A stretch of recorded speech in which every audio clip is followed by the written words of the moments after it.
Hello, mediocre violist. I am way more delayed than I thought I would be. I was hoping to end that quicker. That is my bad. But as I say, I won't be streaming on TikTok as much anymore. This is going to be my main focus now. Hello, everyone. Sorry about Friday as well. I'm sorry about that.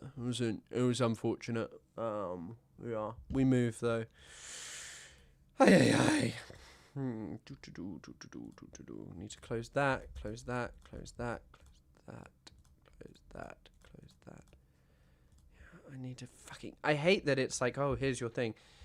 You can't stop freaking out. Yeah, I've seen like a lot of the Trump freak out. I obviously missed some. I was in London yesterday. He better not. It remains to be seen.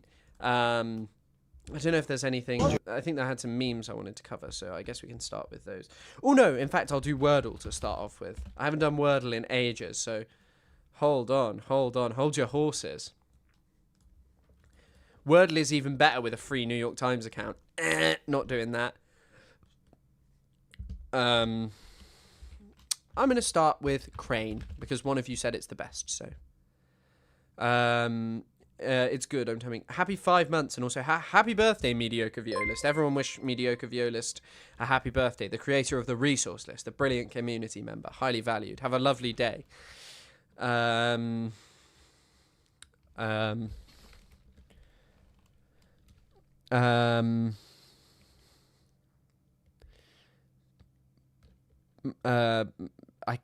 struggling to think of a word. Loam. What brought you to my ends? Oh, I was seeing some friends. I'm going next weekend as well for something else. Moles. Oh no, I've accidentally How's the volume of my microphone, by the way? People keep complaining that it's too quiet, and I don't understand why that would be, that it would be too quiet. Is it too quiet now? Because it doesn't seem too quiet to me. Yeah. The answer to Chris's question is no. I should probably edit the title.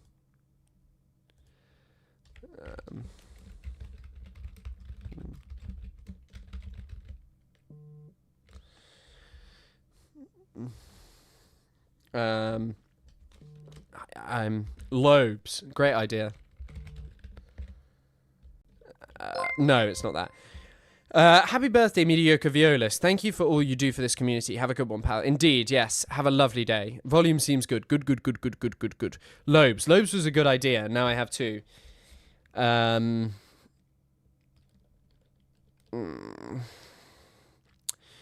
a stroke freaking out about this. Yeah, I mean, I think Trump is very good. Is like in a lot of trouble.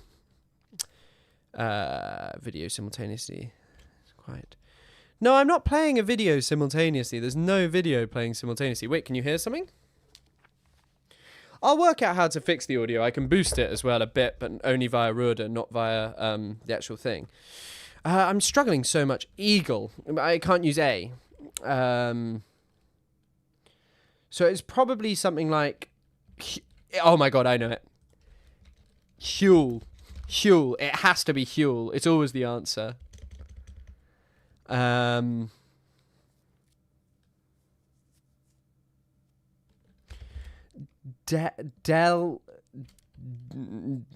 Delhi.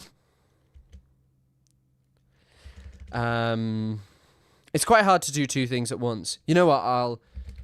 I'll do this to check where the L is. No, it's not first, so doesn't even make sense. Gales. No, we know the E's there. Field is a good idea. Oh, wow. Okay, it's probably yield, isn't it? Oh, no, fuck this.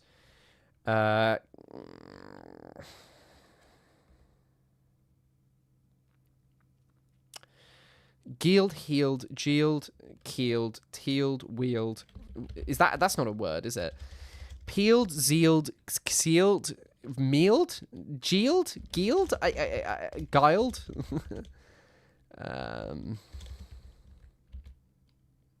I'm gonna get I want to guess something that has loads of the. Is this a word? Wheeled? Why do I feel like that's not a word? Does that mean to like use something? Yeah, it does. God, I didn't think that that's... You know when you see something and you're typing it out?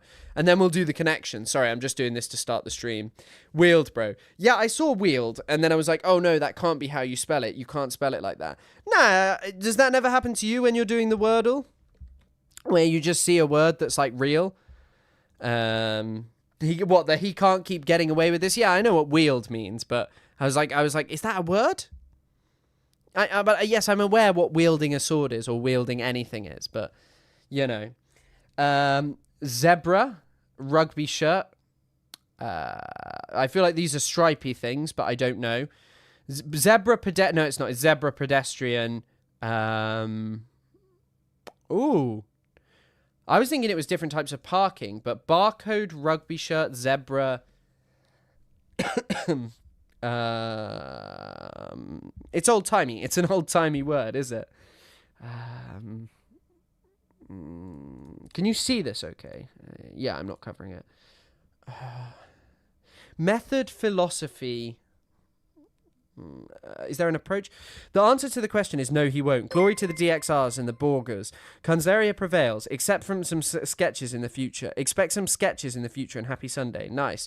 Why are we doing New York Times games? Just to begin the stream. It's just like a good way to let people get in, and then I'll cover like some, you know, things. Method, avenue. I'm trying to get this. Approach, philosophy, method, and what's the other one?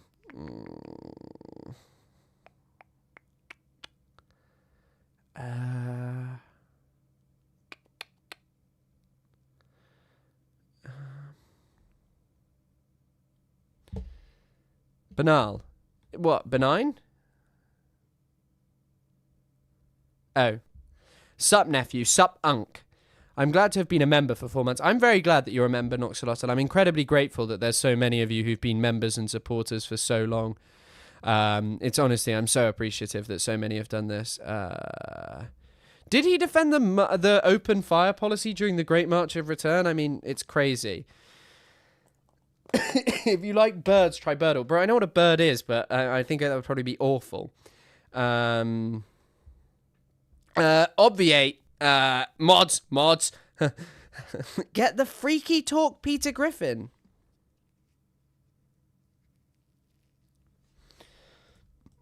Banal, everyday, pedestrian, humdrum? There you go. Yeah. I just saw that. But before you put that in, Luke Hansen, I actually did see that, but thank you. Zebra barcode. I thought zebra barcode, rugby shirt. What's the IBM logo? I don't know. I'll guess those. Stripy things. I thought it was going to be. School philosophy, approach, method. There we go. Tax Railroad Avenue. What's that one?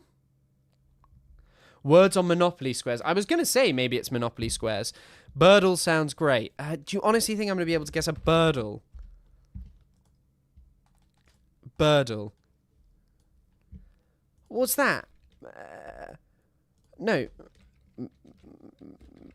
How do I guess? Name. Is that not a magpie? I don't know. Oh, wait, you can hear the call. Oh, yes.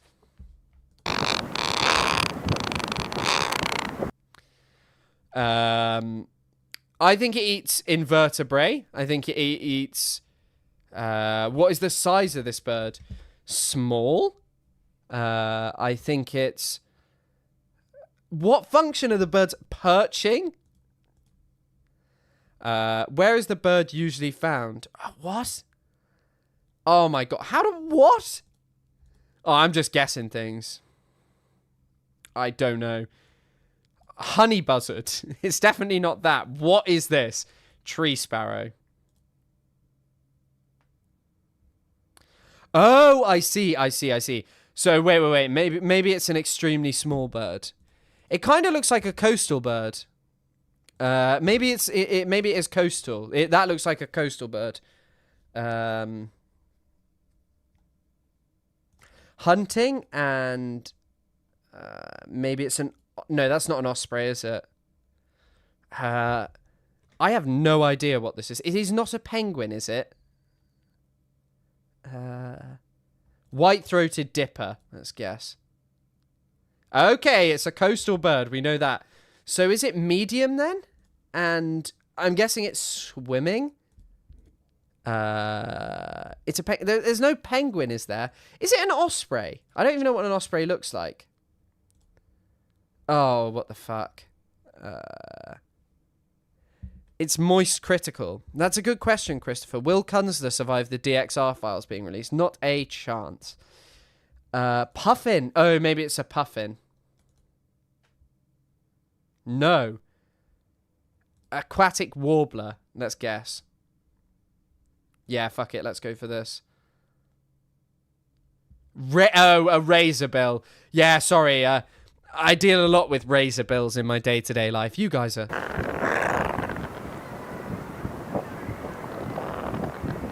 Where do they even live?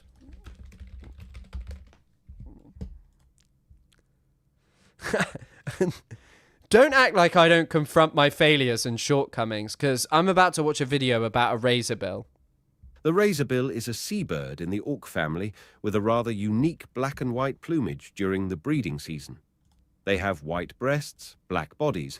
Damn, white breasts. Damn. And wing feathers, with a striking white stripe running from their eyes to their bills. In the winter, they are much more difficult to identify and often confused with the guillemot. The razorbill is classified as near threatened by the IUCN, although the UK has listed them as an amber species. The reason for the difference among UK scientists is that there are concerns about low breeding productivity due to sea temperature rises and the associated fall in food. Razorbills' preferred food is sand eel, sprats, and herrings. They can dive deep under the sea. It's good to learn about this kind of stuff. Using their wings and body to propel themselves in search of their prey. A high proportion of the worldwide population of razorbills breed in the UK and Ireland. They nest. I thought I'd seen them in Ireland. I was about to guess that. I was like, maybe I saw them when I was at Giant's Causeway. Nothing is wrong with other colours of breasts. I was just saying, damn. On cliff sites. They breed in colonies alongside other seabirds such as guillemots and puffins. Razorbills spend a large portion of the winter months at sea, although even in winter they can be spotted perching on cliffs around the British Isles. It is during the summer breeding months that their numbers increase. They have a single brood each year and is typically a single egg, which has a pointed shape to prevent it from rolling off the cliff. That's actually crazy, just having a singular egg. The parents often use the same nest site year after year. The male and female take turns to incubate the egg, which hatches after 35 days. Both parents feed the chick for a further 17 to 23 days before it fledges. Okay, guys, now you're going to do a quiz. How long do they feed the baby? How long do they get fed for? That's enough about the razorbills. I'm guessing you've all seen this, but this is amazing. I'm Jimmy Wales, founder of Wikipedia. You're the founder or co-founder? Because I don't care. That's the dumbest question in the world. Really? Absolutely. There seems to be a dispute. There's no dispute. I don't care. So, yeah. So say what you like. It doesn't matter. Well, isn't that like when it comes to Wikipedia a problem? You know, what are the facts? Yeah. Well, it's not a fact. It's an opinion. So you can have whatever opinion you like. It doesn't matter. But for you, you're the founder. Can I just say again? It doesn't matter. I've answered your question 4 times. You know what? I'm done. Thank you. Thanks. What's going on? It's stupid. Don't ask me stupid questions. How is that? That's the founder of Wikipedia crashing out after he was told... Because, in my understanding, the reason that he would be kicked out... the reason he'd be so upset is because... the reason that he'd asked the question is because Wikipedia is like maybe a decentralized organization. I don't really know, and that there are multiple founders. But him crashing out over that's like me when I have to talk to DXR. Stupid. It's a stupid question.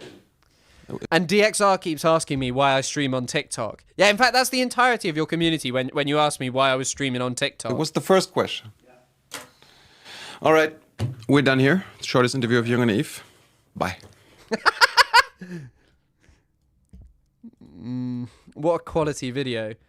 Also, I have some fucking I like football, but increasingly, I would say one of the most difficult things about being a football fan is just supporting the teams. Like, of course, they're like abhorrent in their actions and they work with Nike and many other exploitative companies.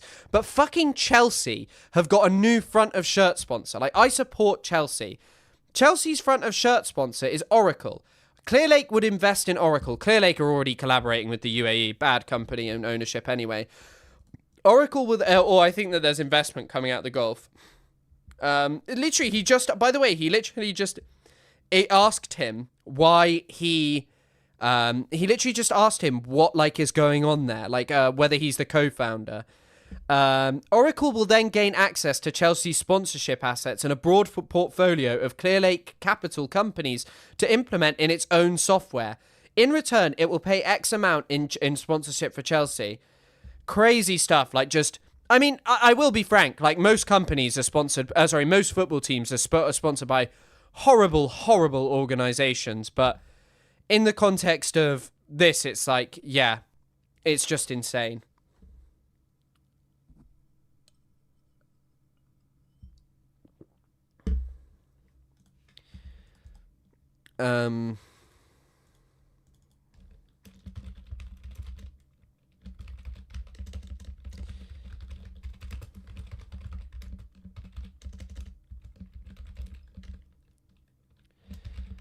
Hold on.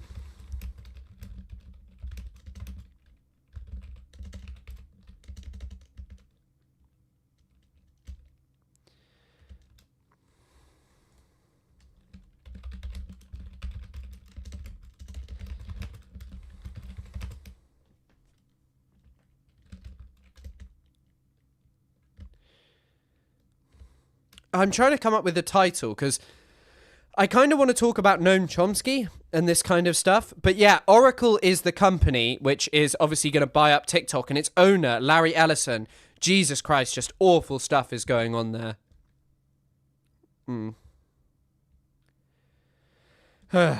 Awful, awful stuff. There was another thing that I wanted to watch. I just saved something so we can, like, get into the stream. So we had a British police officer agreeing with the far right. I totally agree what you're doing. Yeah. Because I'm a family man. Yeah. I'm a dad. Yeah. But I can't say too much because, you know, if you don't do this, who's going to... Hold on. I just showed my Discord, but I don't think there's literally nothing on there. It's literally just the announcements page, so it's fine. I was just checking I didn't show anything. know how pissed off you are. Yeah. And the country's pissed off, so... I can imagine there's a lot of coppers that stand on the side, like, because I've been having it out with in Warwick. I was having it with the far left, and I feel like the coppers. Yeah, I feel like the coppers are standing there enjoying the show, if anything, because obviously I know a little bit about this topic. I've covered it for a long time, so I'm trying to debate with them. But it was like the police are there going, "Yeah, carry on." Also met some really nice ones. Yeah. You know what I mean? You know, where the proper had a good conversation. I feel I feel a lot of the older coppers are more, and then the young ones will be more. So I can imagine internally in the police there's a bit of a, but we'll leave it at that. Yeah. I can imagine. No comment. But there will. That's just natural. Everyone, whether they've got a staying power, doesn't mean they don't have an opinion. It's good to know that the UK police have Tommy Robinson fans in, but This used to be a bloody good job years ago. Yeah. Best job in the world. But it's just gone toxic now because people are coming in, they've got loads of brains but no common sense. what did he just say? But no common sense. People are coming in, they've got loads of brains but no common sense. I thought he said loads of browns, but no common sense, but he said brains. And that's Well, I feel the issue they had for years where they were doing, you had to have a university degree, but that wasn't necessarily going to make the best bobby. Streetwise lads would probably be your best bet. In fact, if you can get some old ex-reform lads from council estates... Old ex-reform lads from council estates. Jesus Christ. Just turn the police into Nigel Farage's private venture. Awesome stuff. Turn them into coppers. They'd be excellent coppers. I used to live. Oh shit, I didn't. But yeah, I mean, shocking stuff from the UK police, but I think at the same time, we probably shouldn't be surprised. So there was an unbelievable video going on in unbelievable things are happening in Spain. So I've never been to Benidorm, but in my understanding, I mean, so this is Benidorm in Spain, which is like kind of known as like a white trash, I'd describe it as, if you wanted like an analogous thing with America. Yeah, and best job in the world is a crazy thing to describe it. But, I mean, just from looking at this, you can see the thing. Charles Pub. I don't really know who Charles is or whether Charles owns the pub, and I'm privy to a spelling mistake or two, but I feel like if I was doing this I might put an apostrophe. But really interesting one here. So British people are protesting about immigration in Benidorm, a place where none of them integrate or speak the language or do anything at all. They literally just roam around as Brits there. Jersey Shore, but Spain. Maybe, but I don't know what the Jersey Shore's actually like beyond one episode of Always Sunny. Oh, Michelle, I also missed your message. Like the stream so DXR will release the files. Thanks for the €2, but you don't want to see the DXR files.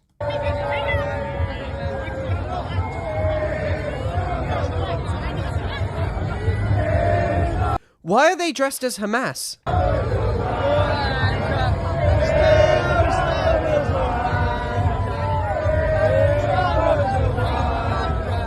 Why is this guy dressed as Mr. Bean as well? Mr. Bean, no! Mr. Bean, don't do it. Don't fall into the fascist pipeline.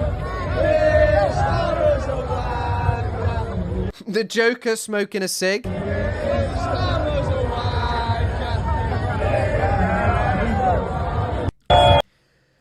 You live in Spain. You're in Spain. I'm sure some people are just holiday makers. There's an entire TV series made about Benidorm. But yeah, 30,000 people showed up for British fancy dress. These are the kind of people who'd complain about people celebrating Pakistani Independence Day in the UK. And it's just, stop the boats. People dressed as Hamas. What does it say? Gaza kids. Jesus Christ. These people are such pricks. Like, such fucking pricks.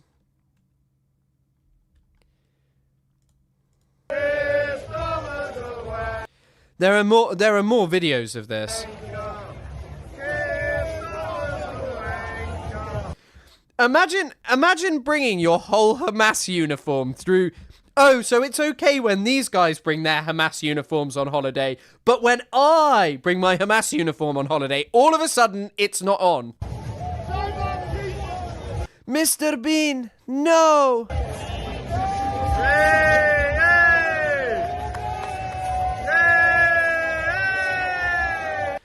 Oh, because Churchill looked a bit like a bulldog or something.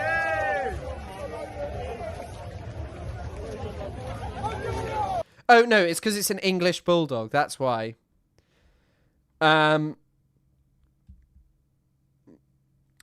It's a fancy dress parade, apparently, but it's just insane. Like, it is just insane that these are the same people who complain about integration and British tourists. And now I've searched Benidorm, it's just insane images. Like, Twitter is the most insane platform for just finding insane things.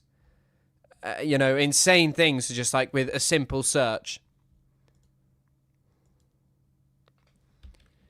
I'm just looking out and seeing if there's any more content of this.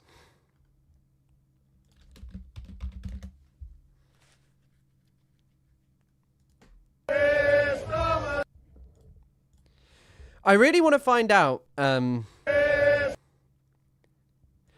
like, do you think that they brought their Hamas uniforms on holiday with them?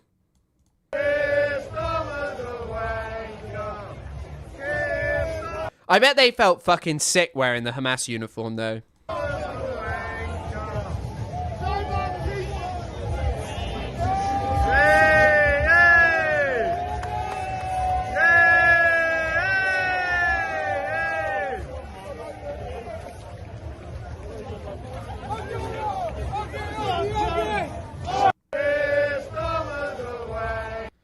Oh, Jesus Christ. Keir Starmer is a fucking wanker.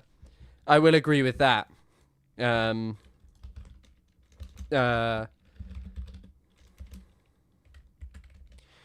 mean, this is also why I'm kind of sick of this fucking voting for the lesser of two evils discourse. Listen to what the UK is now planning. We'll listen to Shabana Mahmood, who was at Gaza protests years ago. Monday, I will announce the most significant changes to our asylum system in modern times. Today, I want to tell you why. Across Europe, asylum claims are falling, but in Britain, they are rising. In the last 4 years... If I was the government, I would probably, like, copy the style of people, claims falling, and show, like, statistics. Like, what's the statistic for that? What's the source that they're falling across Europe? Let's have a look.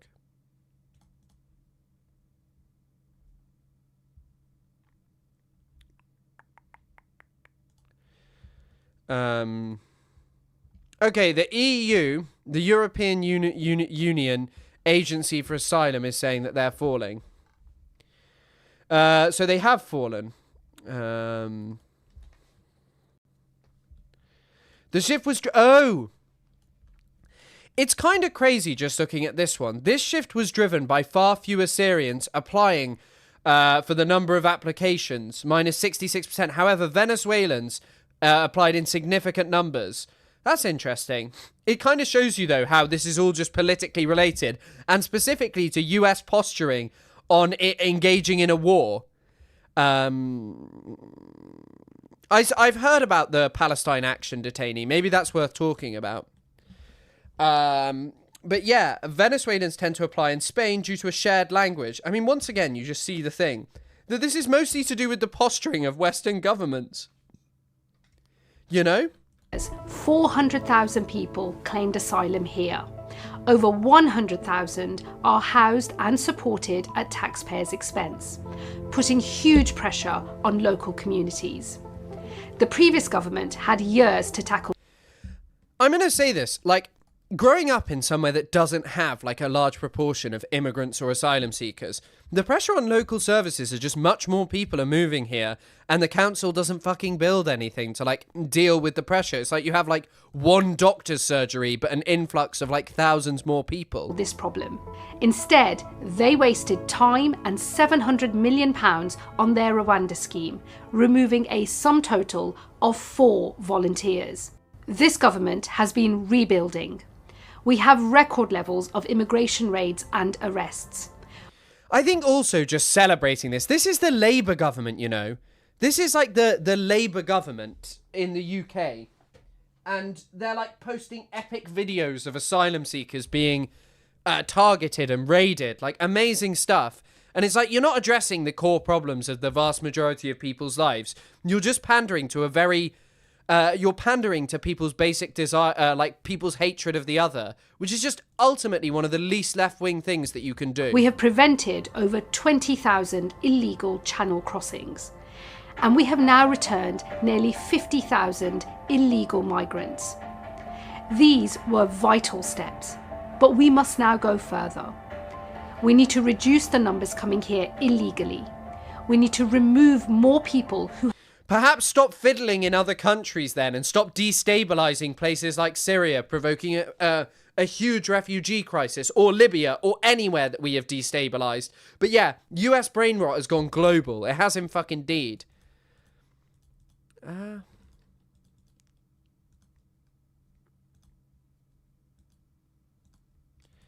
Have no right to be here. We will always be a country that gives sanctuary to those fleeing danger, but we must restore order and control. What's the announcement they're going for? I'll just check it.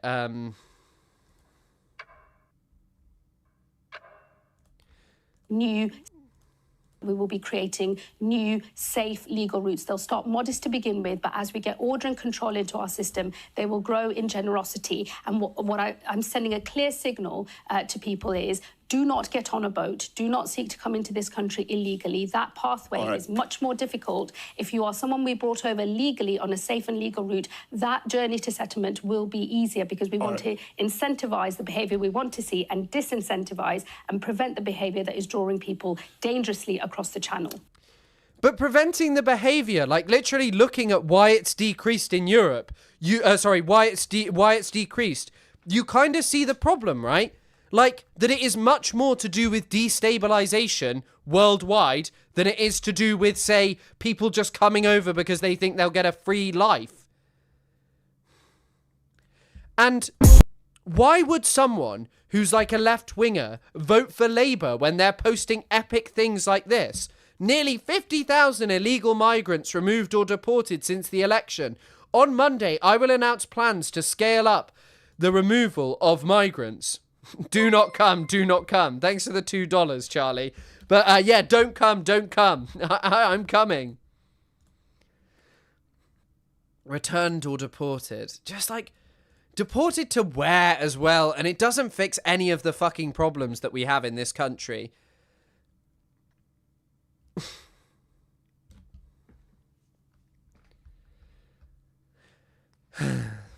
And she's also a child of immigrants. It's just like shocking to see this kind of stuff, you know. It is. What I'll be announcing tomorrow is what the government intends.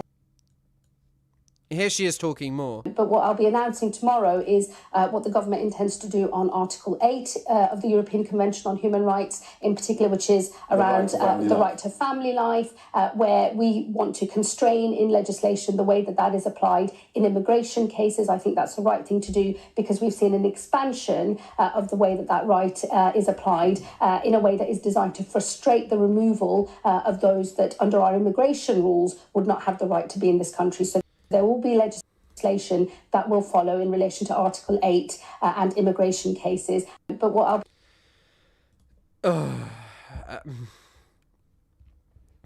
But once again, I think that this is the problem with kind of the lesser of two evils stuff. I really just find this hard to like see how this is going to address the problems of most average British people. The simple answer is it won't. It's literally just a way of going, well, we'll get rid of this and then everything will be fine, and it's just not. The Labour government, and it's just pandering to this crap. It doesn't address anything that people actually want.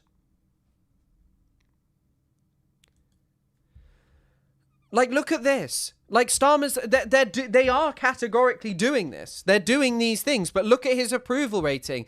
13% say they're satisfied. 79% dissatisfied. Just amazing. Look at this stuff. Like, look at this dissatisfaction with what's going on. I mean, constantly the UK shows major dissatisfaction with whoever it is, but managing to reach a lower level than Margaret Thatcher. Oh, you probably can't see it. Managing to reach a lower level than Margaret Thatcher is really something that you have to congratulate them on and say, the lesser of two evils. We're still supporting and enabling the Gaza genocide. We do nothing about the US potentially posturing over invading, you know, Venezuela when we hear about the complete destabilization of a country, which is already causing, like, we literally just looked at the statistics. It is already causing more Venezuelans to come to Europe. It will not address the root cause, which is the foreign policy of Western governments. But of course, they'll just favor this in favor of actually doing anything positive. Anything positive. Like, they'll continue to support the Gaza genocide, provoking more instability in the Middle East. They'll probably posture for a war with Iran. What's that going to do? Encourage way more Iranians to come here. But it's just ridiculous, and it's all about order. Like, look at this statistic. 93 murders in London in in 12 months to October. The city's murder rate is now the lowest for decades, perhaps centuries. Crazy to look at, but I mean, also, it's really hard to know. And by the way, look at this. Tommy Robinson is endorsing this. Tommy Robinson is endorsing this. That's who it is.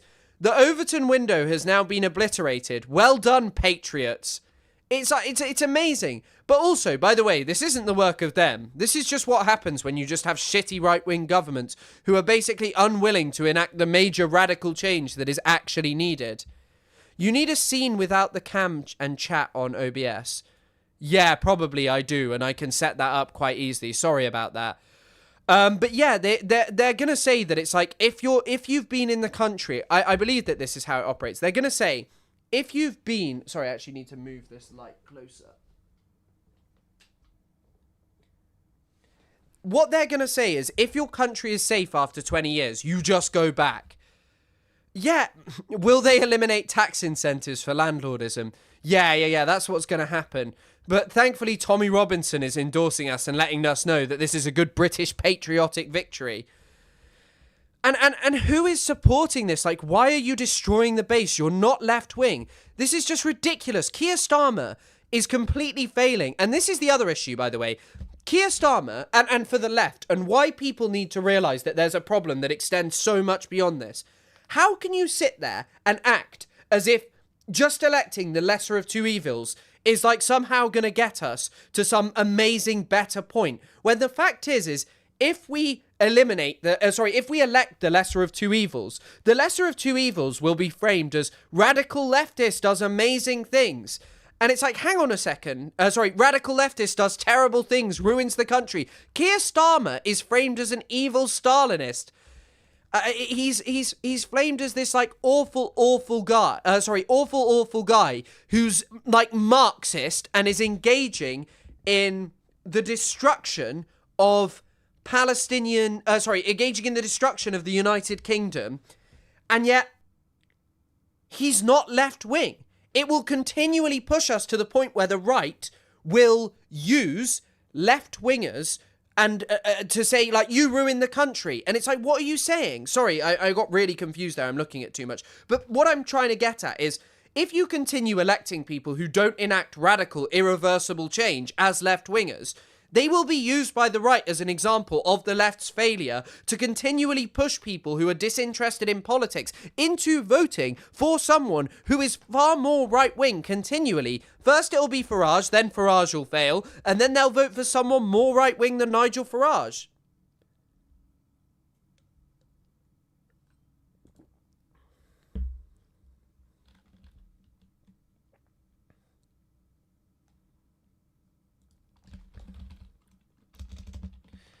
It's just like, it's so pathetic. Like, look at the voting intention. Green are at 15%, Conservatives are at 16%. I think eventually, and if Zach Polanski continues on the form he's on, I think he may struggle to win. However, what I think we'll hear is that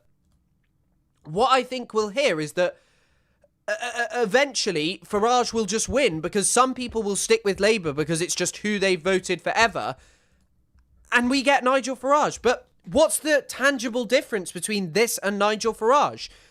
Because what you're asking for is a re-examination of Western foreign policy, which is why, like, all of these people who spend their time criticising people over their Gaza policy, when it is their takes on Gaza, when it is very clear that if you are a leftist, we have to get rid of this. We have to stop having governments and politicians who are ostensibly left and just cling to supporting Israel when it is a wholly unpopular thing and continually just enable America to destroy the world. It's so insane. It's so insane because we end up in the same place. The concept of still falling for Farage's empty promises in the Big 25, I don't think it's even about falling for empty promises. I think it's the catharsis of someone who'll punish the lawbreakers of society, the asylum seekers who'll come here. He's a way more enjoyable politician than Keir Starmer is for so many people. I'm sorry. It's so hard to see it in any other way. Like, listen to this. I am the child of immigrants. Illegal migration is creating division across our country. Some of the rhetoric we're hearing, racist rhetoric, divisive rhetoric, that frankly I thought we'd dealt with decades ago, is returning to politics. And it makes people feel very scared. And we have to stand up to that racism, to that division. This is what I mean. It's just words. Everything that this fucking man says is just words. How is caving to the far right, like literally to the point where Tommy Robinson is like, we shifted the Overton window, look how amazing we are. How is that in any way like dealing with this problem? Because you are not going to be more popular for this. All you are going to be called is the crazy Stalinist who destroyed British society. It's all it's ever going to be. People can do in public life, or indeed people in their communities can do to create a better space, both in terms of information hygiene, but also in terms of better mental health for themselves and people around them. I think one of the best pieces of advice I was ever given was see activism like a patchwork quilt. Okay, I thought he was going to be talking about immigration.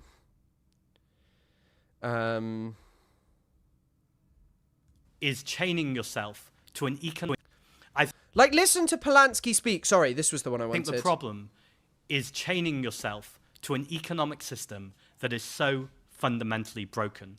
An economic system that exploits and extracts both our fossil fuels and some of the poorest communities, both in this country and around the world.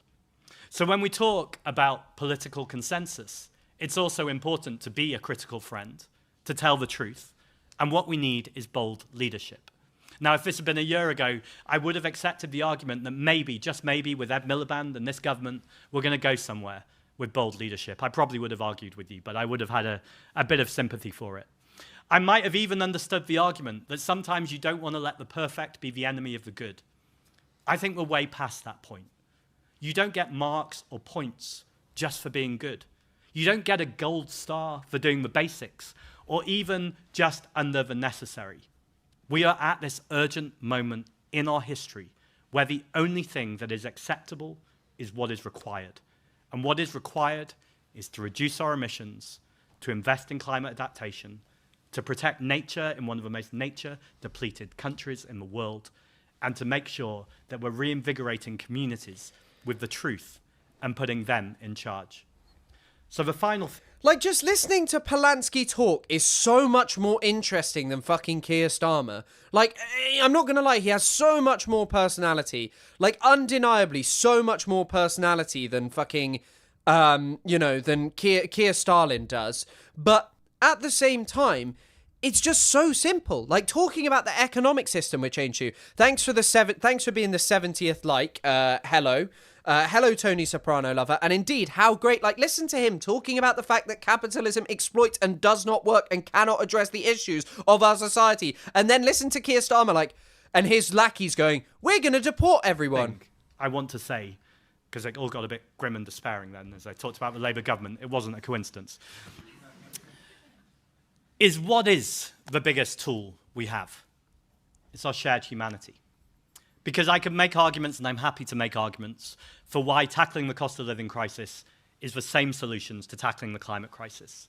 Why it's so vital when we get to this budget that we make sure that we're cutting bills, lowering bills, and we're taxing billionaires. All of that. Like, listen to this. This makes so much more sense. Like, this is appealing. And I'm sorry people will be like, no, it's so much more complex than that. Who cares? It is so appealing to hear this to a broad base. Like, let's tax billionaires. Like, I'm sorry, and just trying to actually offer something rather than, we're going to deport everyone and it will be good. Is important. But there's an implication in all of that this is all transactional, that the only thing people care about is money in their pockets. And I get it. If you're struggling and you're trying to get by to survive, that probably is the only thing you care about. But for so many people, they care about the future of this planet. They care about clean air. They care about green spaces. They care about the fact that when people go to work, they have a shared sense of purpose where it feels meaningful and they know they are contributing something to society. When the pandemic hit, what was the first thing lots of people did? After they knew they were safe, they set up mutual aid groups. They got onto that front foot. And that was because of all of my criticisms of Boris Johnson, and that's a 2-hour lecture. One thing he did do in that moment was make sure that people knew there was a crisis. Well, everyone other than the Tory party who were partying. But the country knew there was a crisis. And there was this moment where it was almost like a war footing. We saw this with Attlee. We saw it with the NHS as a response to World War I. We need that right now. We are in a crisis. He means World War II, right? Not World War I. But, like, in the case of, like, what he's talking about, like, it was pretty impressive how Lloyd George managed to kind of, like, unite the United Kingdom, even though there was, like, this was, once again, my new hero, Adam Tooze, was talking about this. The amount of strikes, like, following... let me see if I can find this on page... it's a page of... yeah, here it is. In 1917, the UK had 730 war, inflation, and labour militancy. That was the number of strikes on page 247 of the paperback Penguin edition of The Deluge. The UK had so many strikes. Russia in 1914 had 534. But the UK's kept rising, and yet we were a very united country. But if we had the Labour Party now, they'd just be like, yeah, there was division, and that's bad. I mean, it wasn't the Labour Party then. I can't even label all the crises. A climate crisis, an inequality crisis, an air pollution crisis, a nationalistic crisis about who we are as a country. All of these problems are all interlinked. and they all come back down to community and our shared humanity. And I really believe that's how we'll change our towns, our cities, our country, and it's how we can do our bit for the world. Thank you very much. Like, it's just so much more interesting and refreshing to listen to that isn't just him. As you have. Here's Trump talking about this. But Norway's immensely wealthy because of the North Sea, same North Sea as you have. Why don't they do something? But Norway's... Why don't they do something? Genius from Donald Trump there. Genius. Absolutely genius from Donald Trump. It's because Thatcher made the opposite decision. Thatcher made the opposite decision when it came to...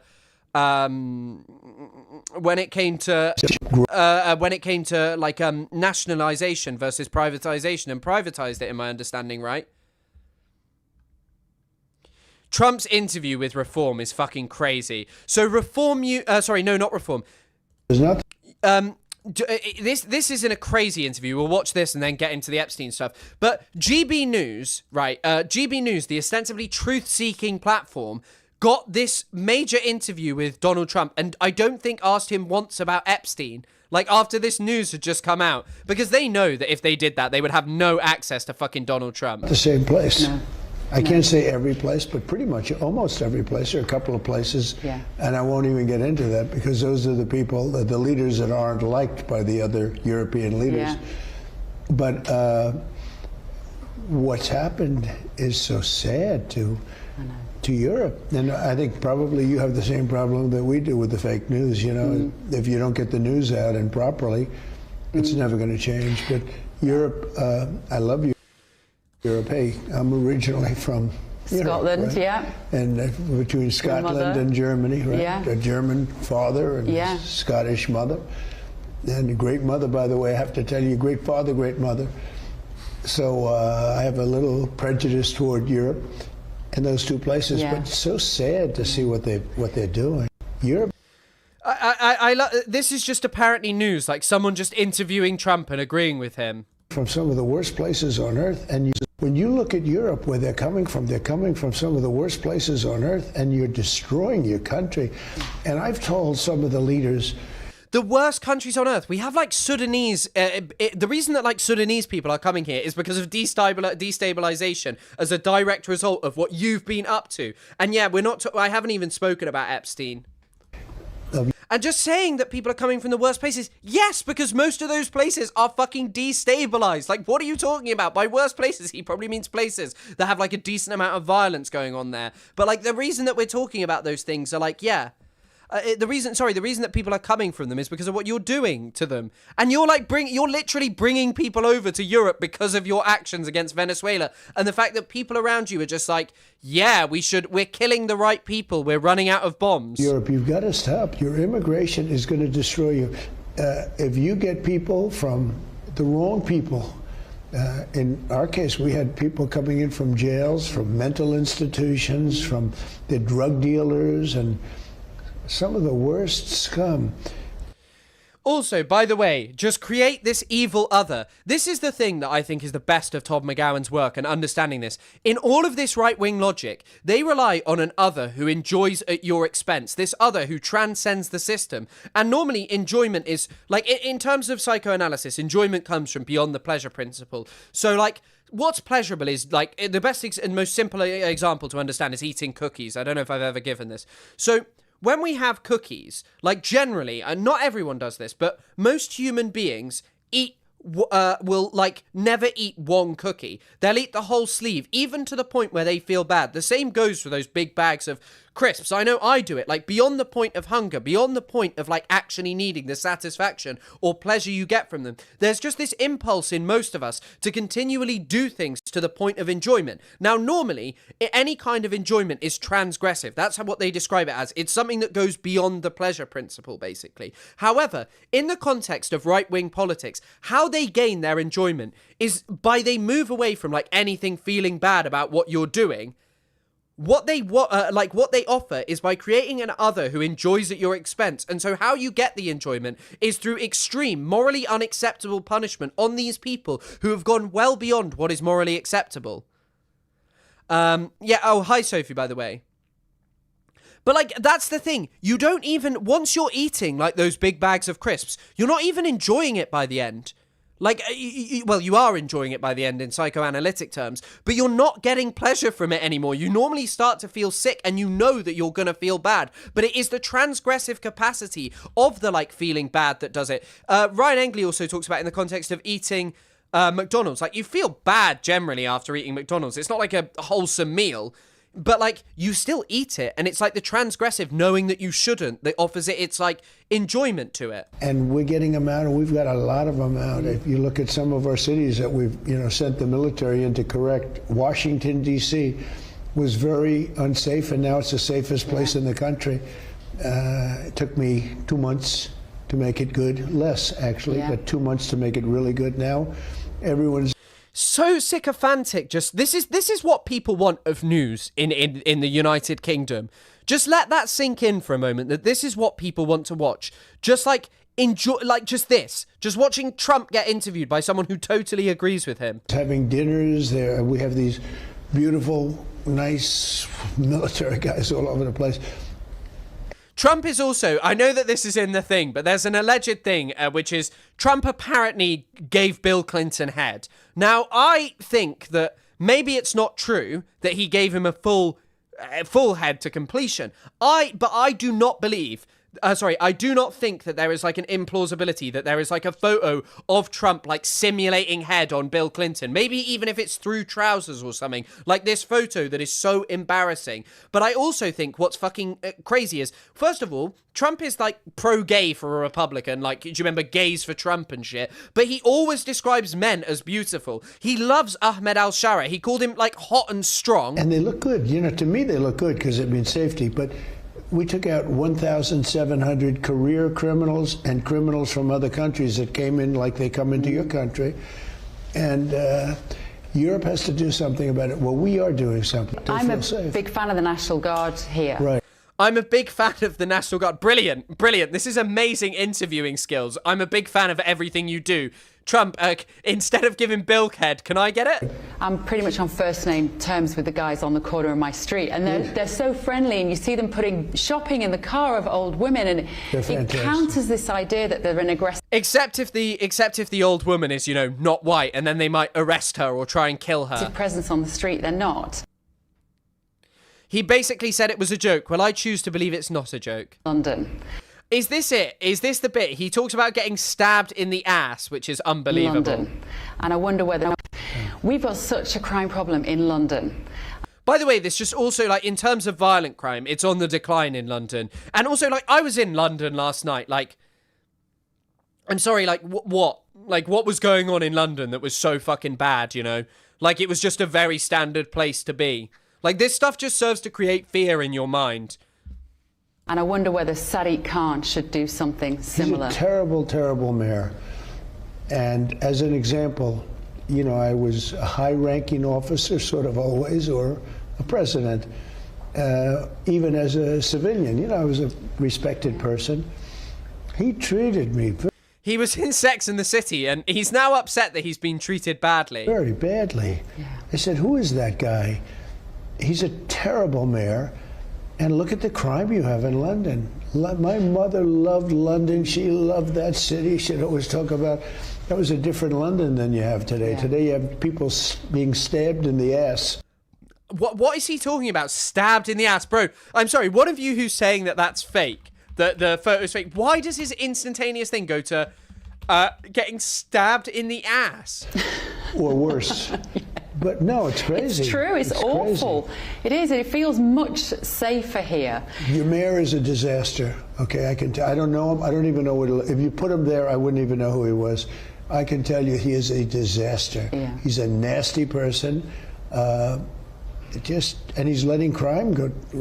You have areas in London, and you have this in Paris too, where the. Also, how would Trump, how would Sadiq Khan be able to address all of the problems of the UK? He is the mayor of London. Like, most people I know who live in London actually really, really like living in London. The main problems they have are they hate their job, which is generally something that they don't want to be doing, but they have to just pay to live in London in some capacity. Police don't even want to go anywhere near those areas. You have Sharia law where they don't even want to obey the laws of, your country. Or by the way, also, there are places where people are practicing, like, halakha law. There are halakha courts in the UK, which is Jewish law. Here you go. The London Beth Dean. But, of course, this is just okay. This is just okay to these people. That is not the problem. And what is the issues of the UK? Or France or other countries. And you have much worse conditions than even that. It's crazy what's gone on with Europe. And, I'll do this interview. I hope it's not too controversial because, to be honest with you, it's just fact. It's not like there should be no controversy. And they have to do something. I'm sure the enrichment of all the people around you and your odious support for fucking Israel is really helping most people's lives. It's a crime problem in London, and I wonder whether Sadiq Khan should do something similar. He's a terrible, terrible mayor. Is this the same clip? Yeah, that is the same clip. The climate is warming up because of man, and that we have to have more renewables. And renewables, in principle, sound like a great idea. Use the sea and the Beautiful wind. Words, a disaster. Why are they a disaster? By the way, this is also so stupid. Like, look, I don't pretend to be a China expert, but like what Adam Tooze was talking about there are a couple of things about like why China matters so much. Actually, there's a brilliant podcast I was listening to. I know I'm constantly bootlicking him at the moment, but I really am enjoying his analysis of stuff. I think he's someone who's just super interesting. Towards War with China with Adam Tooze, politics theory other. It's politics theory other. Adam Tooze, Towards War with China. He's just talking about this. China is so much more responsible for global emissions. America is basically like a non-starter in global emissions. It will just continually decrease in importance. And, when they talk about the climate, the whole thing is a hoax. They used to say it was started by other countries to cause problems, and they used to call it global warming, but that didn't work because it started getting colder. They even called it many years ago global cooling, but those things don't work. So now they call it climate change, because with climate change you can't lose. By the way, it is also so obvious that climate change is a very real thing. It is like, how hot is it? Today is like the first day in November in the UK where it actually feels kind of cold. Like, the rest of the time for me, it has been like 15 degrees all week. The whole thing is a hoax. And your country, among others, but your country is one of the worst. You talk about UK, it's one of the worst in the world. They believe this nonsense, this fiction. As an example, China, very smart. They sell the windmills, almost all of them. It used to be Germany and China, now it's mostly China. And yet, if you go around China, you see almost no wind farms. So they make the windmills and they sell it to the suckers, the stupid people. But they don't have them themselves. They use oil and gas, they use coal, but they don't use the wind. But I think they are literally trying and seeking to move away from coal. You can say whatever you want, but this is just like idiotic. Like, it's just not true, the things he's saying here. It's real backbone as a country's leader to stand up in a room like he did in New York with the UN. Which was, for me, it was one of the greatest moments. Oh my God, the level of glazing going on here is so pathetic. I could watch Without that speech. a teleprompter. I loved it. It was brilliant. They took away my teleprompter purposely. It was a joy to watch because you dropped so many truth bombs on that room of globalists. You dropped so many truth bombs on the room of globalists. This is literally for the stupidest people in the world. Like, GB News is just, and it's probably demeaning and undermining to say that, but like, I am sorry, listening to this, is this Camilla Tooney, or I don't even know who this is, but just going, you dropped truth bombs on the globalists. Like, what are you talking about? I had no script. It was just brilliant. Imagine? Sorry, can you hear that? For fuck's sake. It's the fucking water heater. I loved it because I thought you were relating in that moment to so many people watching at home, and particularly in Great Britain, who were agreeing with what you were saying about the destruction of Europe and the scam of net zero, and yet everybody in that room seems to disagree with you. even though there are so many topics we could talk about, we have to tackle the issue of the BBC and this defamation case. Can I just ask you, how did you feel when you were first shown the footage or told about this edit, which the BBC say is unintentional to depict you in that way? But how do you feel about it? Do they say it's unintentional? Well, then they're stupid to say that. You know, they wrote me a letter of apology, as you know. How was it? It's fine, but what is it? Yeah. It's fine. They wrote me a nice letter. We apologize. But when you say it's unintentional, I guess if it's unintentional, I don't want to listen to this at 1.5. I'll have to listen to it 1 time you don't apologize, right? You know, I made a beautiful statement, and they made it into a not beautiful statement. I made a beautiful statement, and they turned it into a not beautiful statement. And now I hear, just before this interview, I was told, somebody said, "So you were not going to believe it, BBC did it again. They found another place, I think at a totally different..." On Newsnight. Yeah, totally different place. That they did it again. It's not even believable. You know, I just settled with 60 Minutes in I guess it's based in New York, CBS, because they had Kamala the night or 2 nights before the election. Her answer was so bad, it was election interfering. Okay, that's how bad it was. And they took her answer out, and they gave her a totally different answer using her. At least they used her. Yeah. But they took it from 20 minutes or something later in the interview. I just want to see if I can find this. Have you seen the edited clip?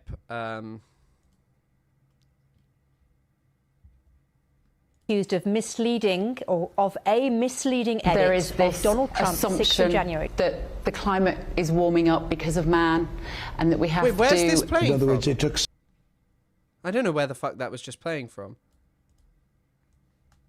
Speech 2 years before the panorama sequence that saw the resignation of the Director General.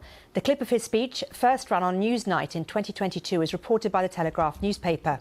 Well, I'm joined now by our culture correspondent Lisa Mizimba. Lisa, what more do we know? Well, people might remember the issue with the panorama. Okay, right. Here we go.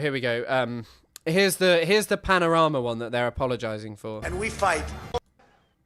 We're going to walk down to the Capitol, and I'll be there with you. And we fight. We fight like hell. We're going to walk down to the Capitol, and we're going to cheer on our brave senators and congressmen and women. We're going to walk. He did say the second part, so basically they just clipped 2 parts together, is what they did. Some other answer to a totally different question. And it was still a lousy answer, but it wasn't election threatening, right? Yeah. And we just settled that case. But that's not as bad as what BBC did. BBC actually, I mean, as bad as that was, they took her, and her answer was terrible. Oh, Jesus Christ, like just talking about fucking Kamala Harris, bro. Who cares? Listening to it would have voted for Trump. Most of them did anyway, fortunately. But what happened is they threw it out, just threw it out, and they took another one. They asked a question, they put a totally different answer. And through a series of weird events, just like the BBC was how we found out about it. One of their competitors reported it, how they found out about it. You got to give them credit. But in the 60 Minute thing, we found out because they advertised it in a commercial. And they used a little bit of that first answer. And then we found out, well, but that wasn't on the show. He's just rambling. It was a totally different answer. We found out through talent and luck. But BBC, what they did is worse. And if it wasn't for the Daily Telegraph in the UK shining a light on this story, and then other channels, you got to hand it to them. Running with it. And was that the Daily Telegraph? It was the Daily Telegraph that initially did. I assume they're enemies. The expose. They are now. Of the BBC? Yes. Well, I think they're part of the establishment media. It is also so crazy that like this is used as an example of how the BBC is like left-wing institutionally biased when there is literally a clip. Wait. Let's just watch this clip of like the BBC's online Middle East editor talking about his love for Mossad. I think we watched this the other day, but this is like what the BBC is in trouble for. Listen to this. This is not part of why the BBC has any trouble. But you know, it's a wonderful thing to. I mean, how often do you get to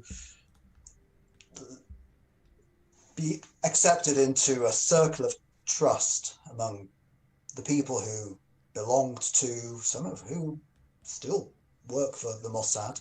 This is the BBC's online Middle East editor who has huge power over Israel and Palestine. I want to remind you that the BBC did not stream South Africa's case at the genocide at the ICJ, but they did stream Israel's defense. Like, what?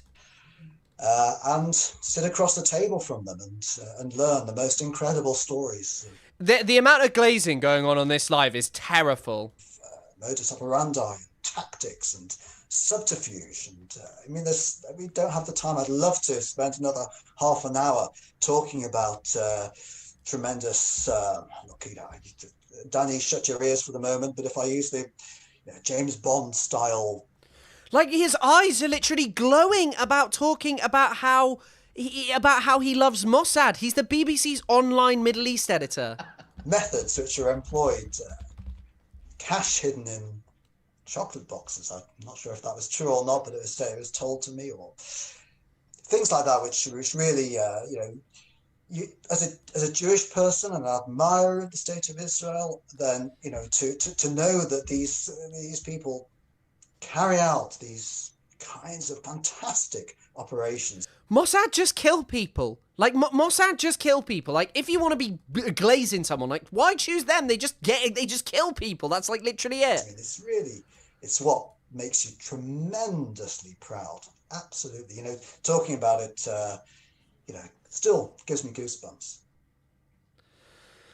Goosebumps over Mossad, and apparently the problem at the BBC is that they're left-wing biased. I don't think we'll watch much more of this. This is just the same crap. You're in the UK, and they've been there for many years. They're very but they were incensed by it. Daily Telegraph. They were angry, I think, on your behalf of that depiction.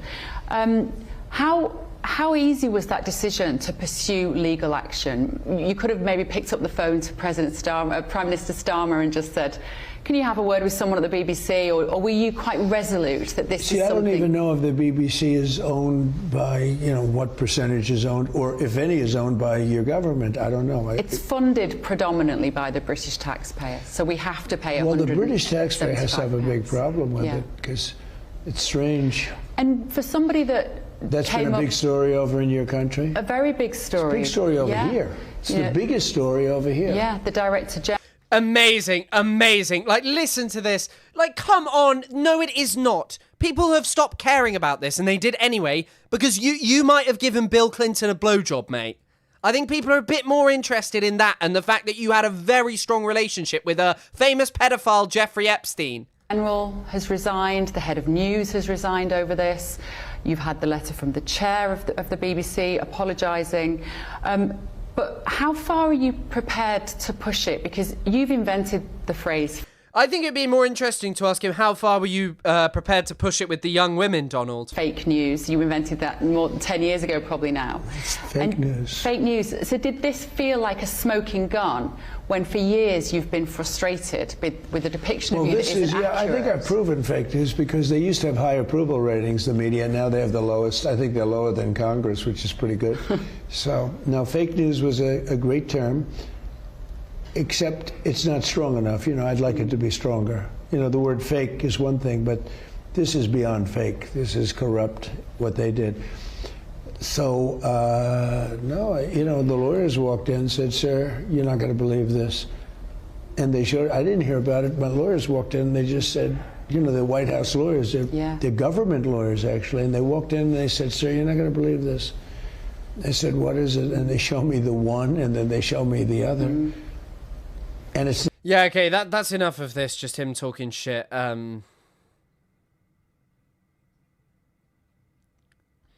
What are these last ones? Leaders in the UK are squeamish about suggesting that their people are more important than people coming from other countries.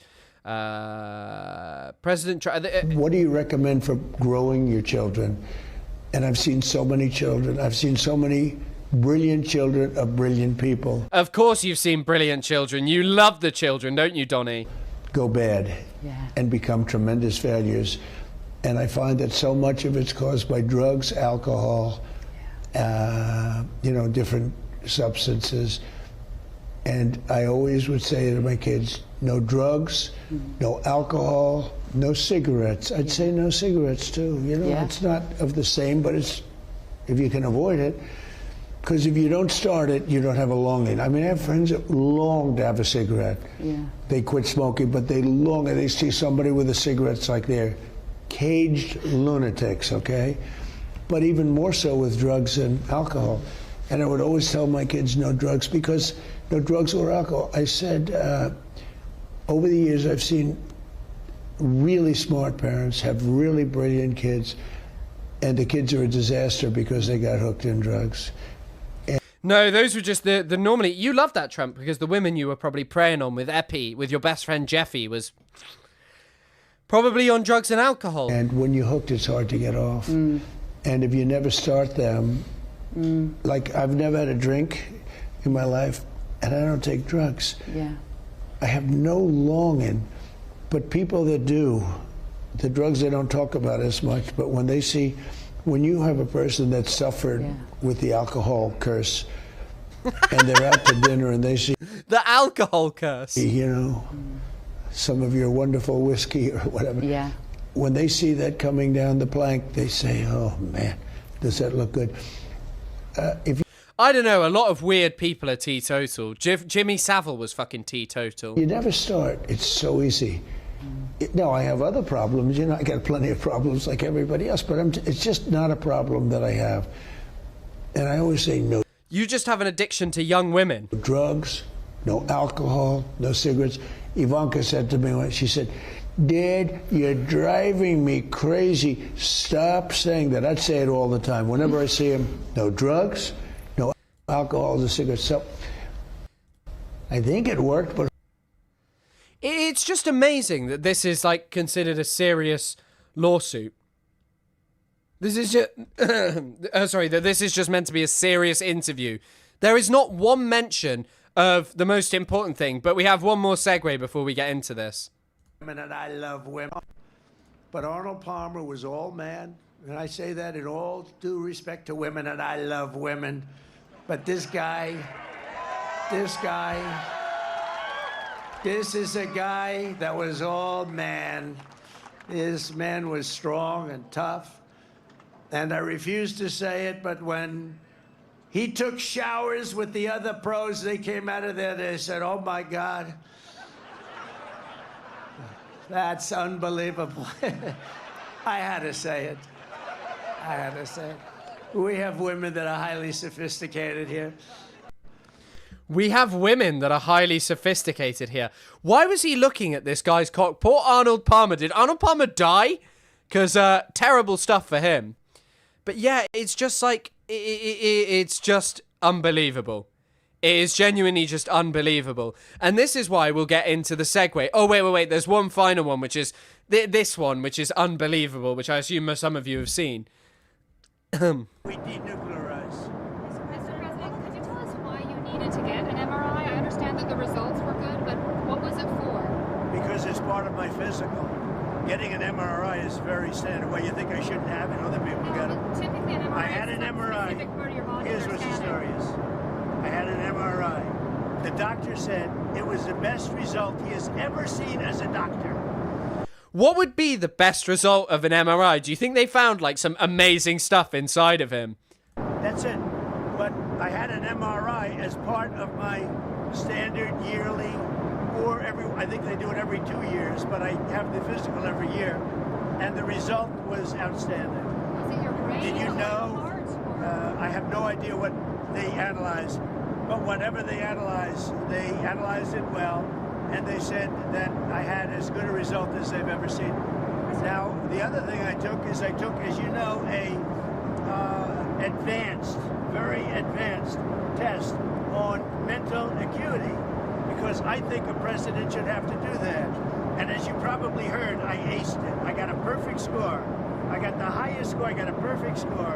And the only reason I tell you that is it's one subject, unlike Biden and others, that you can take off your plane. The question of nuclear testing is being...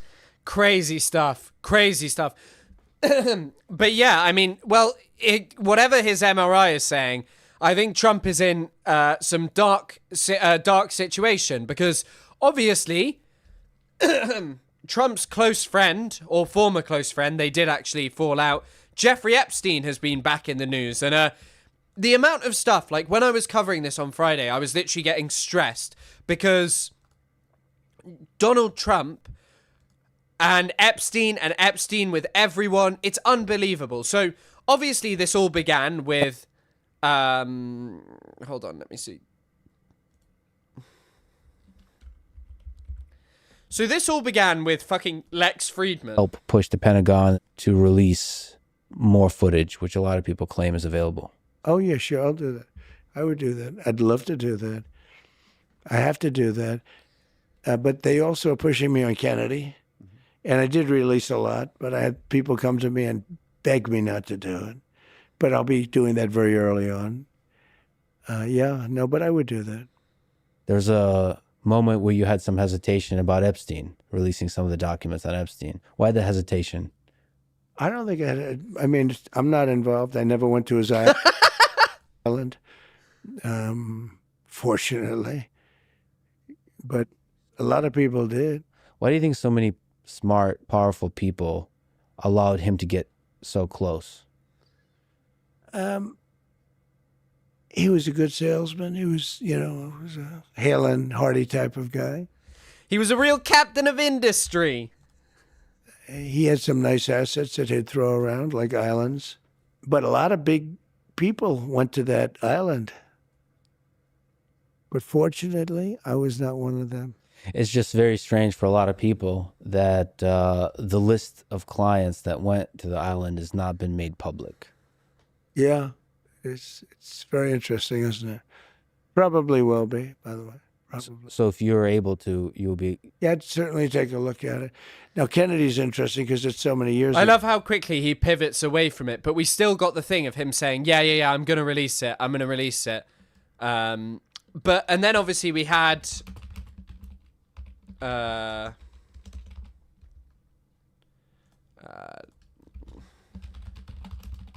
we had the moment where all of our favorite conservative influencers, including libs of TikTok, produced this amazing Epstein files.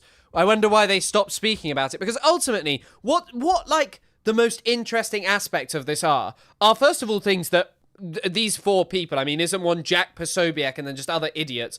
None of these people would have actually probably had any basic understanding of what the hell the Epstein files were even about.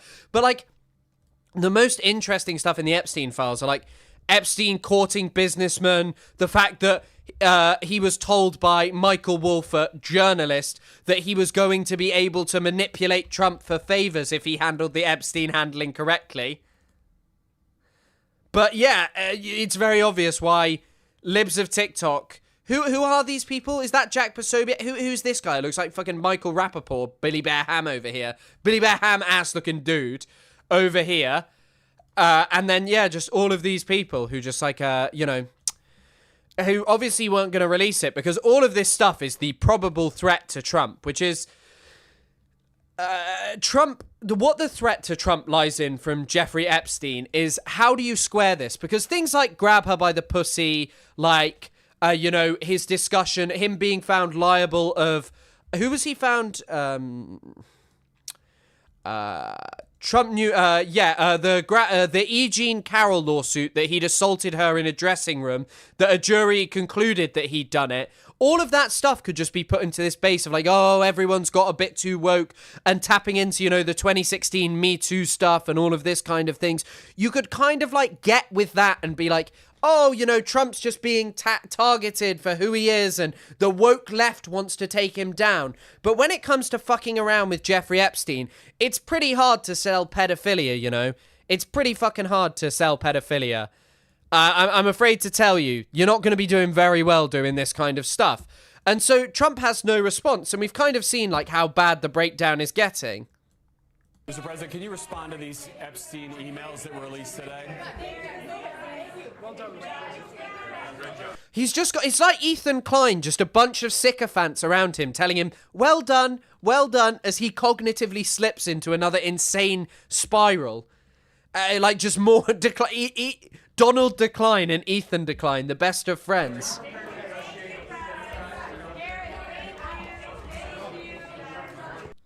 Like, just, get the media out, because in case they ask Trump a question about this. That's what the world will boil down to. When Farage is president, he'll just have GB News interviews, which are like, you're doing so well, aren't you, Mr. Farage? Aren't you? He is straight up advising him, yeah, I know. Michael Wolff is like semi-journalist, then just turns into a fucking advisor of him. An advisor of him, but yeah.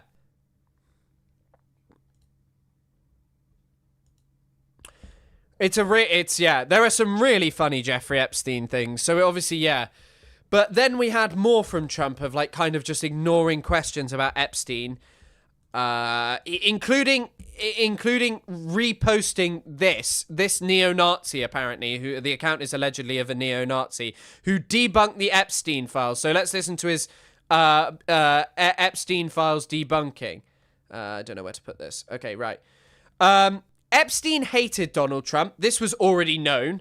Didn't trust him. Already known. They weren't friends. Well, they were definitely friends at one point. The New York Magazine article where he said Epstein is a terrific guy. Trump is also pedo troll. That is a great observation. He is a pedo who likes trolling, as the name implies, of everyone's favorite Reddit account from the left-wing pro-Palestine creator. The New York Times directly worked with Epstein to suppress stories about him. That's not even the craziest part about all of that, by the way. What else? After Bradley Edwards, the lawyer for the accusers, said that Trump was the only individual to cooperate and help, Epstein said Trump didn't have one decent cell in his body. Yeah, he also called him like one of the nastiest individuals he'd met. And yes, as we all know, a friend is a wonderful thing. Categorically, Trump maintained a strong friendship with Jeffrey Epstein. But this is what the government now posts. Like, I'm sorry, this is an official government representative posting like, this thing. And this is the way in which they've strategized, by the way. They will say it's a pure evil hoax. And then we go on to, this was also compelling that the Democrats faked the redaction of a supposed victim's name. The name they blocked was Virginia Giuffre, who publicly testified that Trump was innocent. Did she?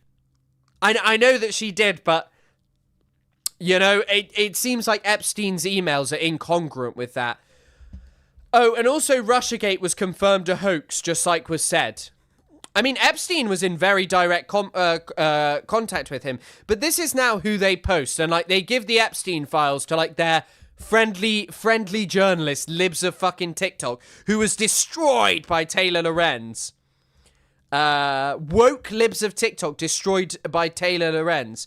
There's another amazing one where Fox News, he posted as his great source is Ghislaine Maxwell. Warning, the Justice Department releasing hundreds of pages and hours of audio from its interviews with Jeffrey Epstein and associate Ghislaine Maxwell. She's also revealed more about her interactions with President Trump. Kevin Cork has more. The Justice Department releasing transcripts from 2 days of interviews between Deputy Attorney General Todd Blanche and Ghislaine Maxwell, the former girlfriend. The People's Queen, Ghislaine. Of Jeffrey Epstein, who's currently Trump's queen, serving 20 years in federal prison for convictions of sex trafficking and other crimes related to Epstein's sexual abuse of underage teens. But Maxwell maintains she did not witness any inappropriate interactions with President Trump. I actually never saw the president in any type of massage setting. I never witnessed the president in any inappropriate setting in any way. The president was never inappropriate with anybody. In the times that I was with him, he was a gentleman in all respects. I wonder why she might be saying that. There's like no reason to be saying that, is there? Guys, there's no reason to be saying that. There's no way you'd get like favors. Also, by the way, I think it's pretty obvious. Trump got Epstein killed. Maxwell told Blanche she thought Trump and Epstein were friendly but not close, and also denied claims that former President Bill Clinton traveled to Epstein's island in the Caribbean. By the way, the emails actually suggest that he didn't go to the island, that Clinton never went. He absolutely never went, and I can be sure of that because there's no way he'd have gone. After this interview, Maxwell was transferred to a lower security penitentiary in Texas.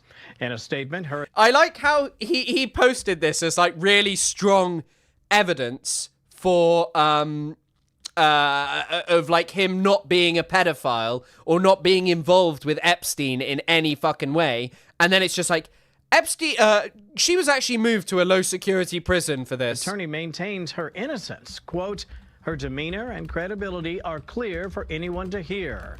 The Trump administration has faced increased pressure from Democrats and even some Republicans to release all government documents related to the case. On Friday, the DOJ complied with a congressional subpoena and delivered more Epstein-related documents to the House Oversight Committee. Maxwell currently has a pending appeal with the U.S. Supreme Court over her conviction and sentence. It's also so crazy to think about how Trump kind of cultivated this administration of conspiracy theorists like Kash Patel for the very specific reason that he probably realized the coming out of the Epstein documents was just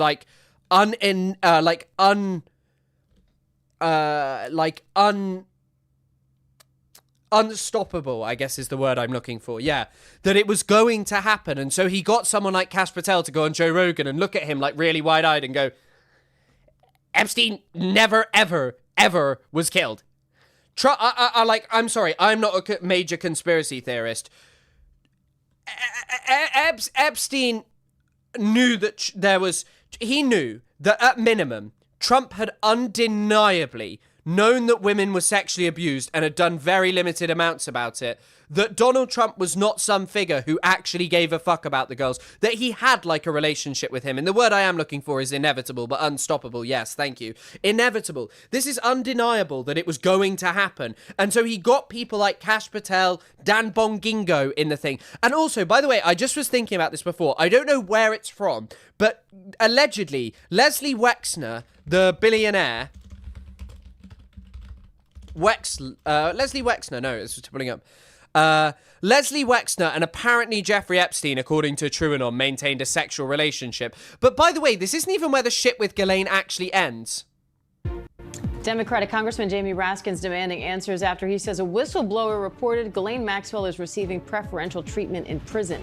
Maxwell serving a 20-year sentence for child sex trafficking and other crimes in connection with Jeffrey Epstein. The Bureau of Prisons transferred her to a minimum security. By the way, this photo just looks like the one that would be used as of a serial killer. I don't know what it is about it. It just has that serial killer chic. Prison after she met with the Deputy Attorney General. Now, according to Raskin, the whistleblower says she's getting what seems like concierge service. And Raskin's accusing the Trump administration of a corrupt misuse of law enforcement resources. By the way, I don't think it's insane, by the way, the thing about, you said, TrueAnon said there's no Epstein client list, so fuck TrueAnon. I think the point that they're making is there is huge wealth of evidence, but what it isn't necessarily is just like a straight up list of, you know, a straight up list of like, this person came to my island. Although, what we do now have access to,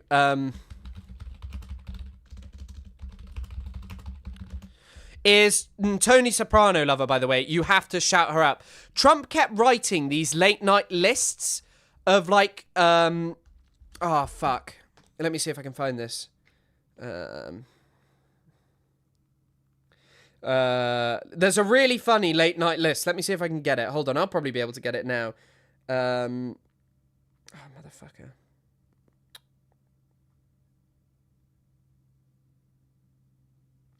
Okay, yeah. Hold on, I found it.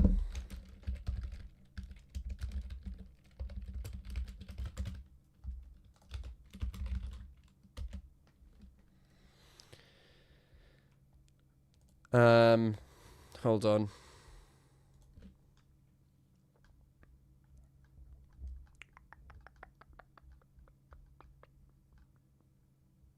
God, this person tweets so much.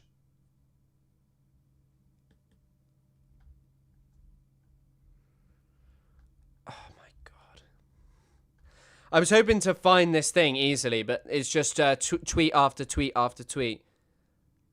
Ugh,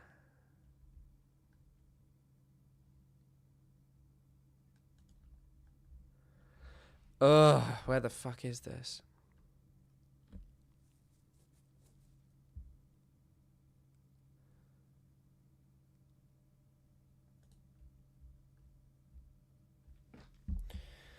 Oh, where's this list? Okay, I have to go through the media.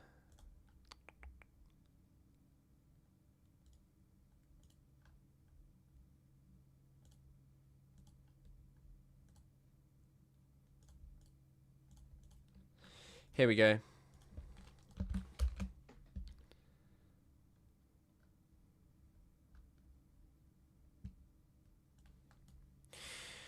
Okay, so this is from his emails. Sorry, I was just faffing around looking for that. Yeah, I saw. Thank you. You sent it to me. Thanks, Tony Soprano lover. But this is another one. Jeffrey Epstein forwarded a physicist, Lawrence Krauss, the agenda for women in the world, a real global summit of journalists, survivors, human rights leaders, and women fighting male violence, a conference built on truth-telling and accountability. And Krauss, who was facing his own misconduct allegations on his own, wrote back to Epstein, "Let's do a Men of the World conference. Kevin Spacey, Bill Clinton, Al Franken, Woody Allen." He turned a survivor-focused event into a sexual offenders lineup and sent it to Epstein. Men of the World. He was just listing people. Like, look at this one. Woody Allen, Bill Clinton, Al Franken, Lawrence M. Krauss, Kevin Spacey. What is this list? A Men of the World conference. What the fuck? Like, what is this? What is this?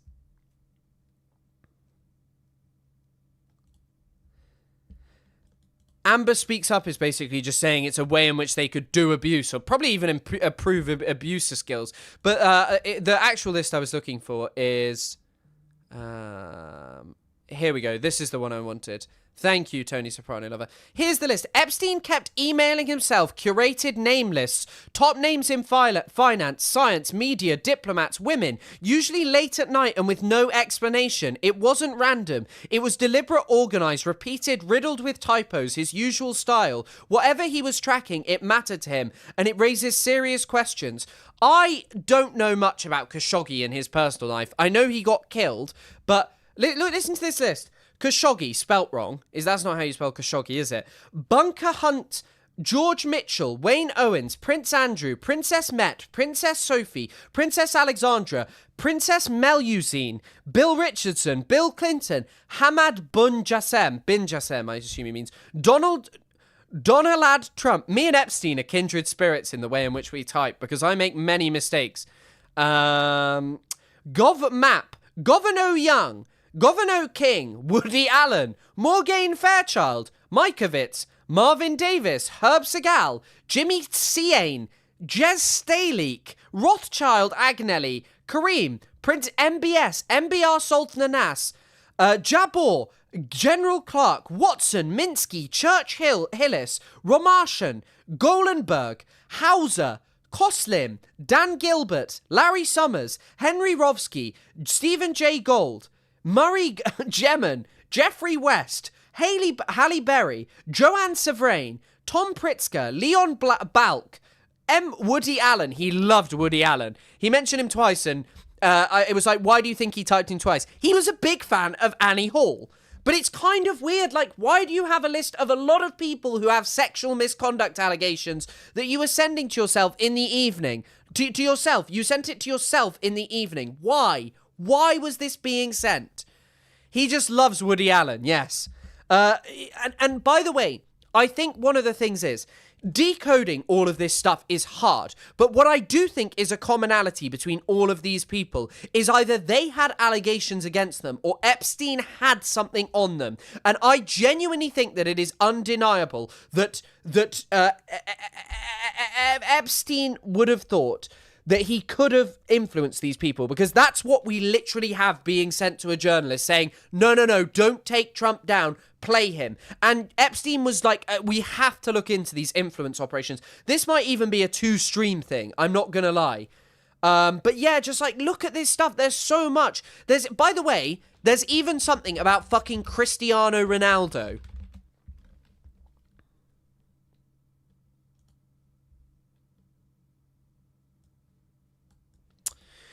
2016, Epstein receives email from Alan Dershowitz, because of course it's from fucking Alan Dershowitz. By the way, I don't know if any of you have seen the clip. Alan Dershowitz was maintaining that Epstein is not a pedophile.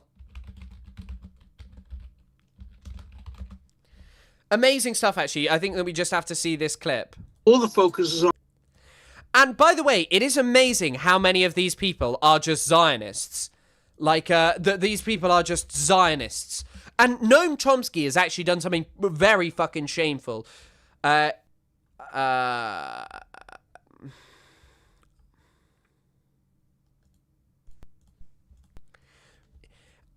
Well, let me give you an example. 10 minutes before you went on, the predecessor on your show described Jeffrey Epstein as a convicted pedophile. He pleaded guilty to one count of having sex for money with a 17-year and 10-month-old person. I think Lonabox and Destiny really chose the wrong career being streamers. They both should have gone into law so they could have swept for pedophiles, because like all they do is just the similar thing to him that this guy does. They're like, well, yeah, he did something very bad, but like we can't lie about Jeffrey Epstein or not say that he's exactly a pedophile. I mean, you know what, actually, Destiny, Lonabox at least has not defended pedophilia as much as Destiny has. That's not pedophile.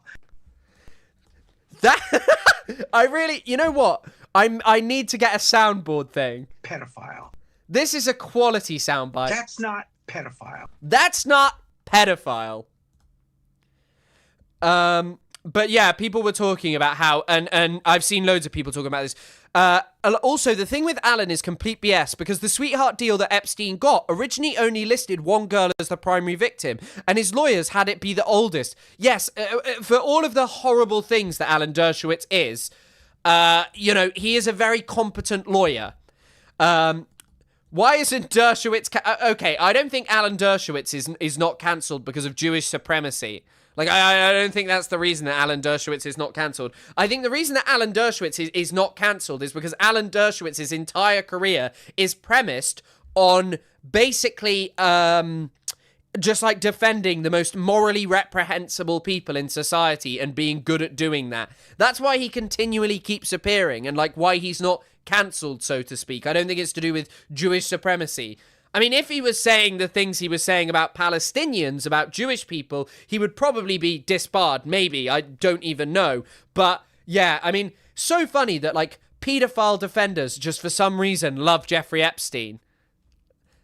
Sorry, not just paedophile defenders. That's not surprising, but Israel defenders. But, okay, so this guy's a great account, by the way. 2016, Epstein receives email from Alan Dershowitz that he refused to talk to NYP about Russian girls at Epstein's house. Epstein forwards the email to Ehud Barak. Guess who is in the fur hat? Listen to this one. It's a crazy one, because this is the one that involves Cristiano fucking Ronaldo. I'll just cover myself for a second. Just to be clear, the story I intend to publish will state that Jeffrey Epstein is not letting his conviction for soliciting a teenage girl interfere with his debauchery. It is unbelievable how many people knew about this, by the way. Like, truly, just, like, unbelievable. Sorry, I'm trying to mess around with the sound as well. I think it's okay, fuck it.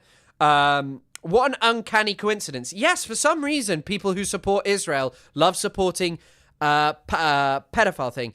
Oh, okay, what Chomsky did was Chomsky maintained a relationship with Jeffrey Epstein to get access to off-the-record conversations with Ehud Barak. There's like photos of Ehud Barak and Chomsky together. We'll get into that. But yeah, the billionaire money manager and registered sex offender is importing his playmates from Russia, sources say. A recent visitor tells me Epstein has a house full of young women in his East 71st Street mansion. Half of them are from the former Soviet Union, and the other half are a mix of Americans and Europeans, said my source. While all the women appeared to be at least 17, the age of consent in New York State, they were all several decades younger than the 63-year-old Epstein, the visitor said. You sound amazing, my neighbors agree. Brilliant news, politics. Epstein apparently has contacts in Moscow who find the young women for both Epstein's orgy island in the Caribbean and his Manhattan townhouse. One procurer, Pete Listerman, who introduced Oksana Grigorieva to Mel Gibson and Irina Shayk to Cristiano Ronaldo, says on a YouTube video, "I'm not a pimp, I'm just a matchmaker." Listerman, or a dead ringer in an Astrakhan hat, fur hat, was photographed entering Epstein's mansion in January. Guess who is in the fur hat? From Alan Dershowitz. I refuse to just forwarding. I refuse to talk to Johnson. Sent from my iPhone. Lemon Mint Cat, thanks for the $2. Support pedos, not pierogi for you. No pierogi for Alan Dershowitz. By the way, also, the True and On episode on him is amazing. On Alan Dershowitz.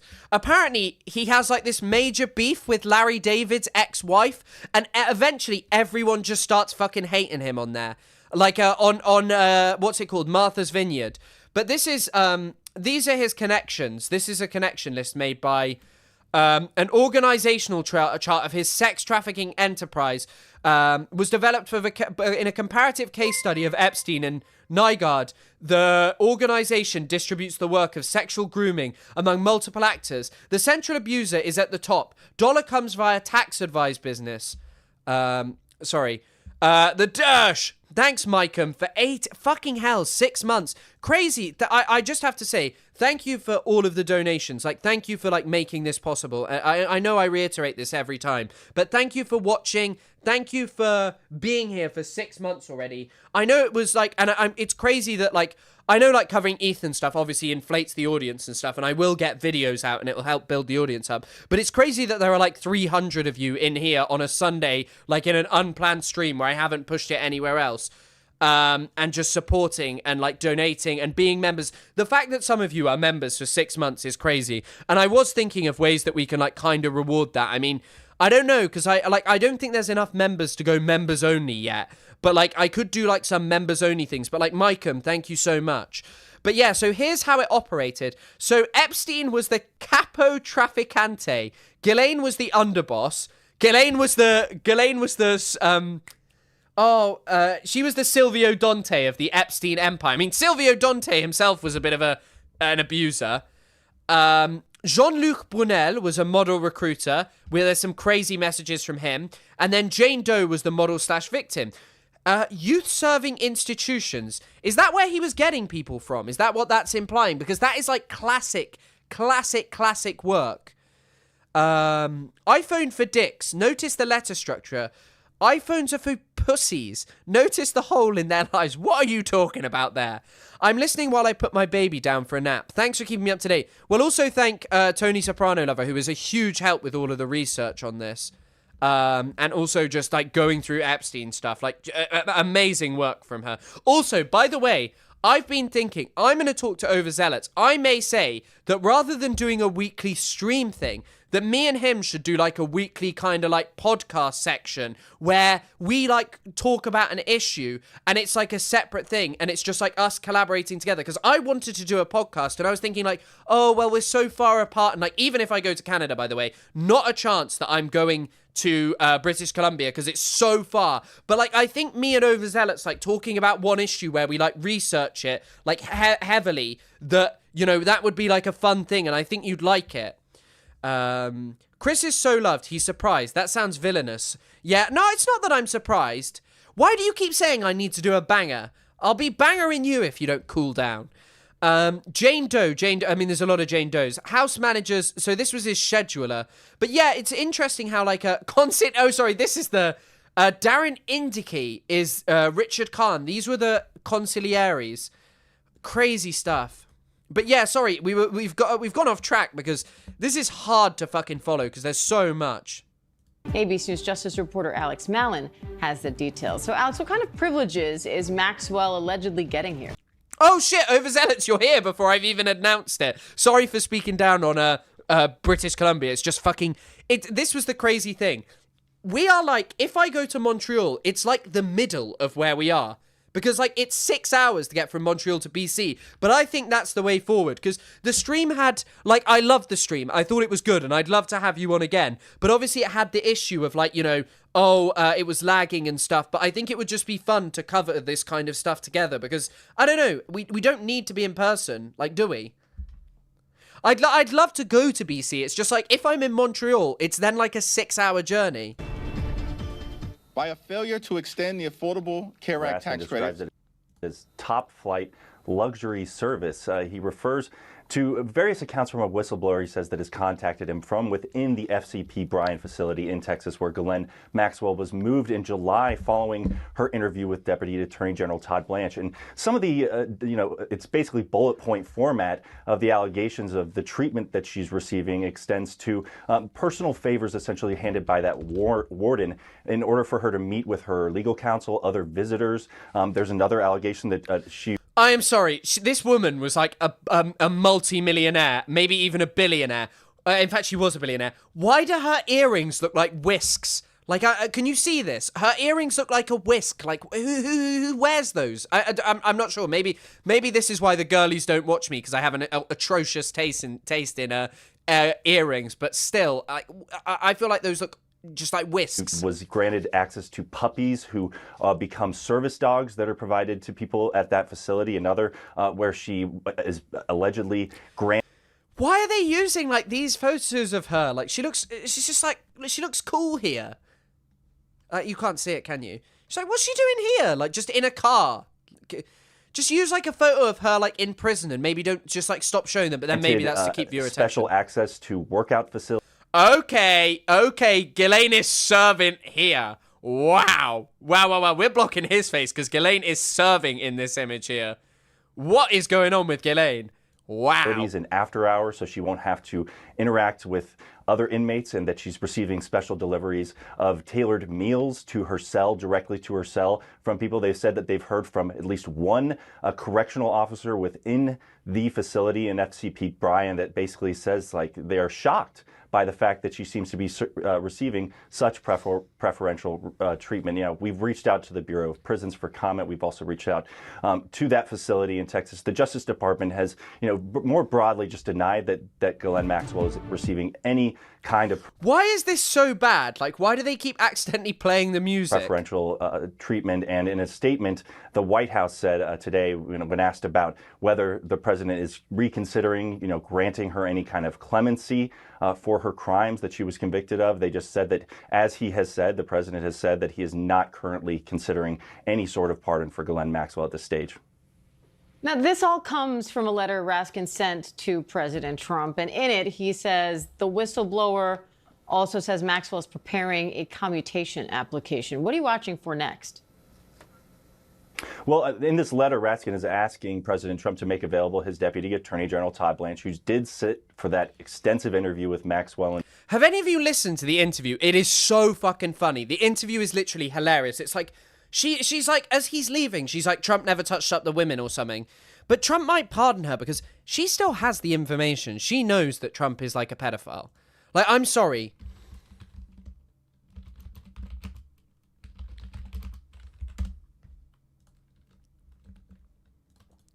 Like, this is from a Guardian article. It wouldn't be printed. They were close friends for 15 years.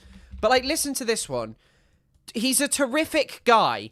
He's a lot of fun to be with. It is even said that he likes beautiful women as much as I do, and many of them are on the younger side. And I think that actually, like, some of the overwhelming thing, and like, it requires so much time to make sense of, to make sense of.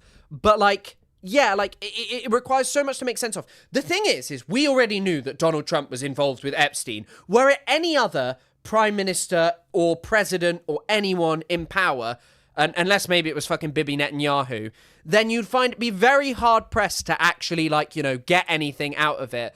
But, like, when it comes to this guy, Trump is just going to keep getting away with it. And the only way he'll get away with it is basically by framing it as this evil Democrat attack, which I'll talk about in a second. In July, that the Justice Department later did release a transcript of, and really still begs the question. We have not heard from Deputy Attorney General Blanche about whether he found any of Maxwell's denials about her conduct and her knowledge of Jeffrey Epstein's misconduct with young girls, and whether that he took those at face value and he believes Ghislaine Maxwell that she is innocent. We have not heard from the Justice. This really is the pedophile administration extraordinaire, because they nearly put Matt Gaetz in power. And Matt Gaetz is now Matt Gaetz is like so fucked. Matt Gaetz was nearly the Attorney General, and the obvious reason that they couldn't make him Attorney General was because, He wanted to be pardoned, like, preemptively. He asked for it. Oh my fucking God. I knew about one part of this, but wait. Listen to this. This is awful. Oh my God. This is actually horrible. A recently unsealed court document reveals new information about the young woman who testified she was paid to have sex with former Rep. Matt Gaetz as a minor. President-elect Trump nominated Gaetz for Attorney General, but he withdrew among widespread opposition in the Senate. Sorry, I was just checking. I'm getting likes. In 2017, the young woman was a then homeless 17-year-old high schooler, states the now unredacted court document. He was paying a homeless high schooler to have sex with him.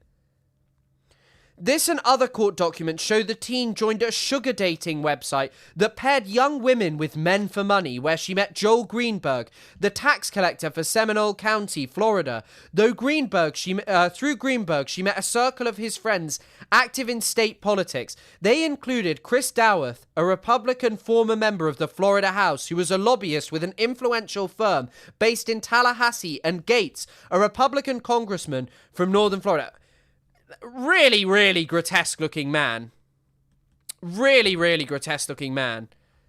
The young woman, identified in court, testified that through those connections, she had sexual encounters with Gaetz before she turned 18. Jesus Christ. Yeah, here you go. This is the part I wanted. The young woman's current attorney, Laura Wolf, and confirmed... New York Times talked with the young woman's current attorney and confirmed that when the encounters began, the teenager was a high school student working in McDonald's, living in and out of shelters with one of her parents who was homeless. The Times reported she falsely advertised herself as 18 on the dating website, hoping to save money to have braces placed on her teeth. I'm also, by the way, I think that, anyone in this position of power would have known that she was 17, by the way. Not through some, oh my God, she would have known, but, there will have been checking, and they'll have known she wasn't 18. I'm sorry, that is no excuse that you were on there, that you were on these sites. But, yeah, we look at this kind of stuff, and you got to say, fuck me, man. This guy was nearly the Attorney General, and this was pedo fucking mania is this administration. The biggest amount of pedophiles in one place, the US government. It's like Nigel Farage. Have any of you seen the photo of Nigel Farage with, just sex offender after sex offender? The Protect Women crowd be real silent on this one. But,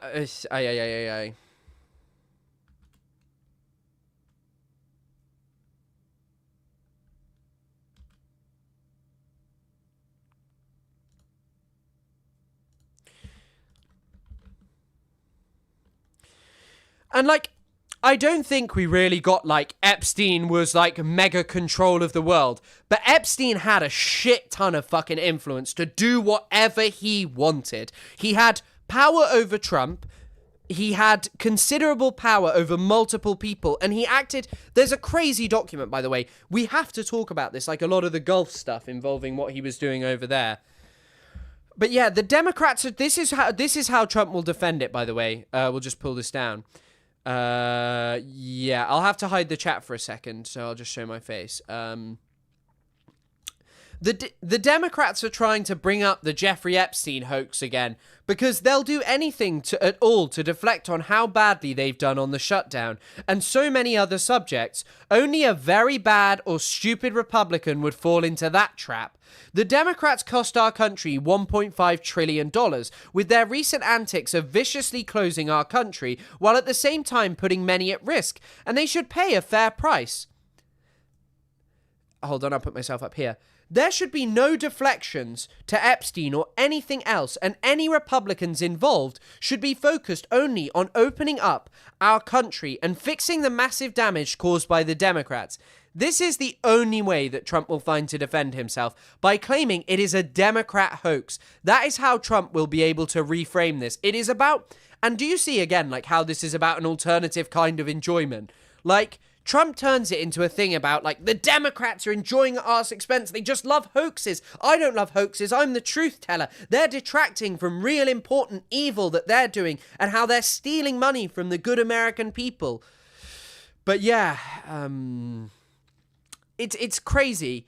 And also, I think that many of the other things we have to look at is like Jeffrey Epstein's financial influence, how he was looking to engage in surveillance, and we've spoken about this kind of stuff before. You know what? There's going to have to be 2 damn Epstein streams. Tomorrow, I'm going to have to be streaming. And yeah, I'm bouncing around the screensaver. Oh. Whoa.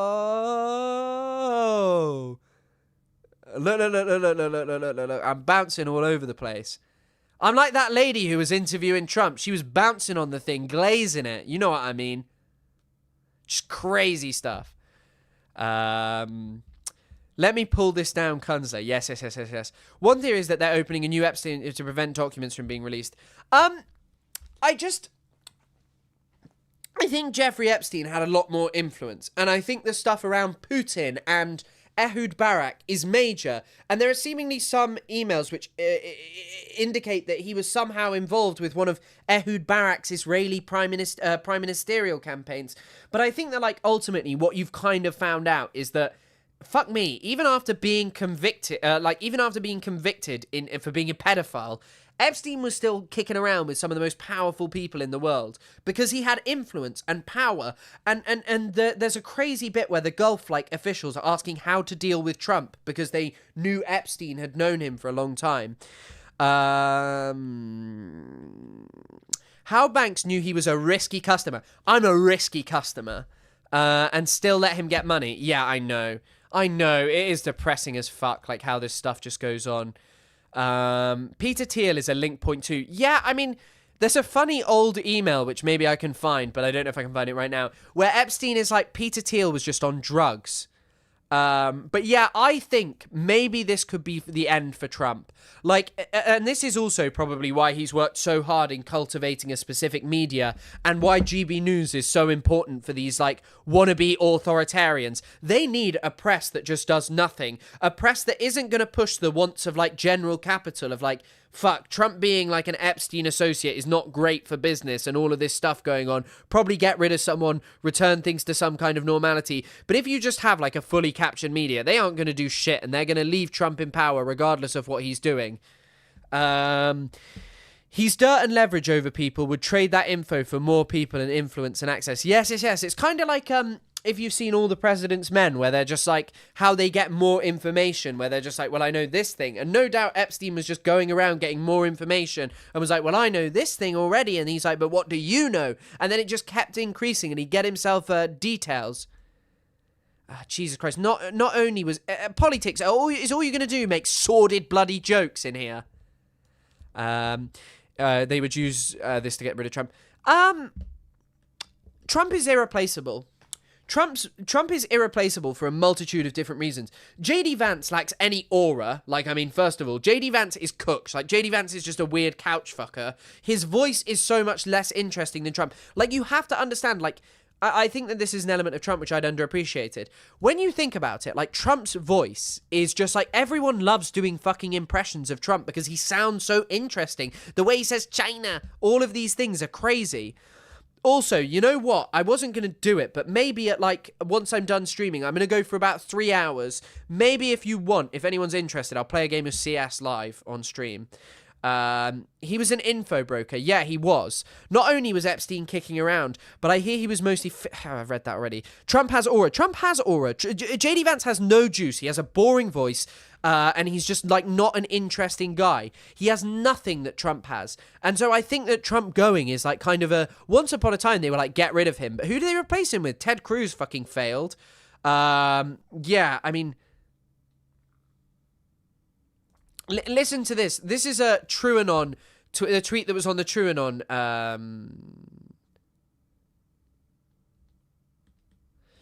You can't be outraged. This is the kind of stuff that they're doing. You can't be outraged by the Epstein saga and not be outraged and not simultaneously be outraged by the fact that we have Muslims serving in Congress. Amazing stuff. Yes, CS is CSGO. But yeah. Yes, CS Live. Yes, I'll play CS. I'll play CS. Yeah, okay, I stop. I have to mock the insanely bad. Don't worry, don't stress. But yeah, JD Vance has none of the juice, none of the aura that Donald Trump does. And like, just thinking about him being replaced is crazy. But yeah, there's Laura Loomer telling us that we should be more obsessed with Muslims. You can see what's really appealing in American society and how the right is currently operating. Now, there's been allegations that Trump had originally that Trump had dinner with Epstein. So here it is. So he's emailing Faith Kate, where I can't zoom in on this. Have fun, sent from my iPhone. Talking about Thanksgiving. David Fizzle, Hanson, Trump. Oh, he's such a snooze. Who else is down there? Berry's collar for holiday. That meant Glenn check out his red hair. Ava. I think that's Ava Dubin, Eva Dubin, not Glubbin. Marjorie Taylor Brown. Why did you put Marjorie Taylor Green? But her name's... Was that a mistake? Because it's Marjorie Taylor Green. That's a funny mistake, by the way. Marjorie Taylor Green. What did she tweet? Isn't she tweeting like Trump's trying to kill her or something? I mean, first tweet from Pamphlets is... Breaking, GOP considering expelling Marjorie Taylor Greene over anti-pedophilia views. I mean, these days, this is the most pedo administration ever. Everything is pedo. Is that new Laura Loomer? Oh, God, I don't know if Laura Loomer's face is even real. But, like, it seems to insinuate that Thanksgiving is going to be happening with Trump and Epstein, and who knows? Yeah, what is Marjorie Taylor Greene insinuating? Like, I have no sympathy for Marjorie Taylor Greene. She claimed that Jewish space lasers were taking over America or causing the wildfires, didn't she? And they're just talking about Thomas Crooks. I mean, yes. Like, look at what Marjorie Taylor Greene is then promoting. She's talking about the replacement of American workers by aggressively phasing out the H-1B program. Great stuff. No doubt people love her.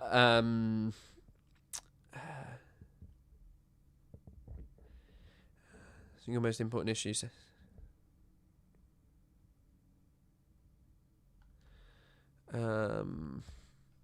What did she say about Epstein? I've accidentally just typed Epstein in the most insane way that you could imagine. It was like just a mash of letters.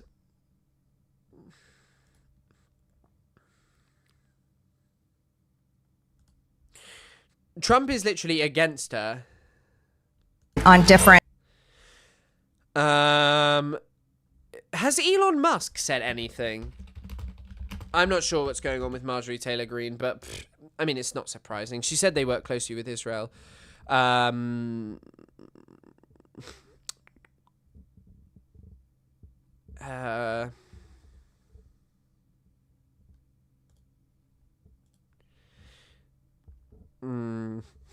Also, wait, ContraPoints, who obviously we condemn for her Gaza take, but she had a very, very, very good tweet. So the White House posted this.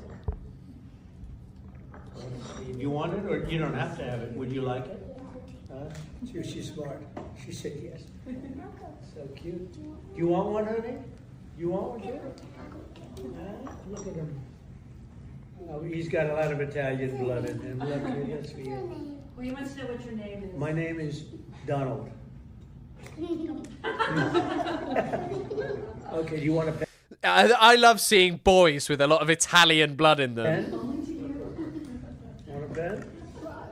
1, 2, 3. Wait, he gave out 4 pence. This guy is so cooked. Do you think the cognitive test maybe wasn't advanced enough to go up to counting to 4? 3. Because Jesus Christ. Oh, Jesus. What is that? Oh, wait. I missed ContraPoint's tweet. Sorry. So that was released, obviously, mid-Epstein scandal. Definitely. We write a song about how we do not diddle kids. Do not diddle kids. It's no good diddling kids. There is no quicker way for people to think that you are diddling kids than by writing a song about it. You gotta write a song that says, ooh, I wouldn't do it with anybody younger than my daughter. No little kids, gotta be big, older than my wife, younger than my daughter, something like that. We gotta definitely write a song about how we do not. Watching them try not to smile is so fucking funny. Not diddle kids. Do not diddle kids. It's no good diddling kids. There is no quicker way. I mean, yeah. I think Trump was with women, young women. I think Trump was with very young women, and I think that is undeniable. But I think that we all knew that already.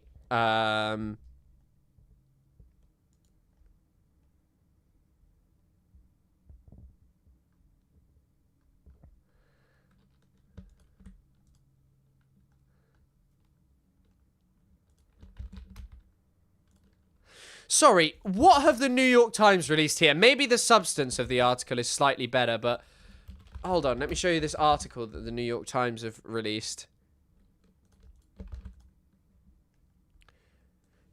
Epstein emails reveal a lost New York. The disgraced financiers recently released documents are steeped in a clubby world that is all but gone. What? Show how the protected realm vanished into the mist, pulled under by the rising forces of the Me Too movement. Mr. Epstein and some of his male correspondents seemed to squirm as they noticed society changing around them. I feel like this is an interesting thing to be sending. Mr. Epstein was released from the newly available email continuing to the summer of 2019 when Mr. Epstein was arrested, blah, blah, blah, blah, blah. The earliest document in the collection depict the twilight of an old guard made up of Wall Street billionaires, media industry heavyweights, politicians, and old money socialists. By the way, I don't think that any of this is actually stopped. Many of whom gathered at Mr. Epstein's 7-story townhouse on the Upper East Side, a mansion that one guest... Oh my god, I forgot Woody Allen was the one who called it the Vampire Castle, Dracula Castle. In those days, print newspapers and magazines still held sway. Oh my fucking god. This is a really seedy article to write. Just focus on that. And here's a part. Mr. Epstein was also in contact with Landon Thomas Jr., a reporter at the New York Times from 2002 to 2019. Mr. Thomas, who wrote a feature on Epstein for the New York Magazine in 2002, left the Times after his failure to abide by ethical standards, according to a Times spokeswoman. The lapse came when Mr. Thomas was found to have solicited a donation from Mr. Epstein for a cultural center in Harlem. Wow. Crazy stuff. That's from Noah Colwyn, is in the article.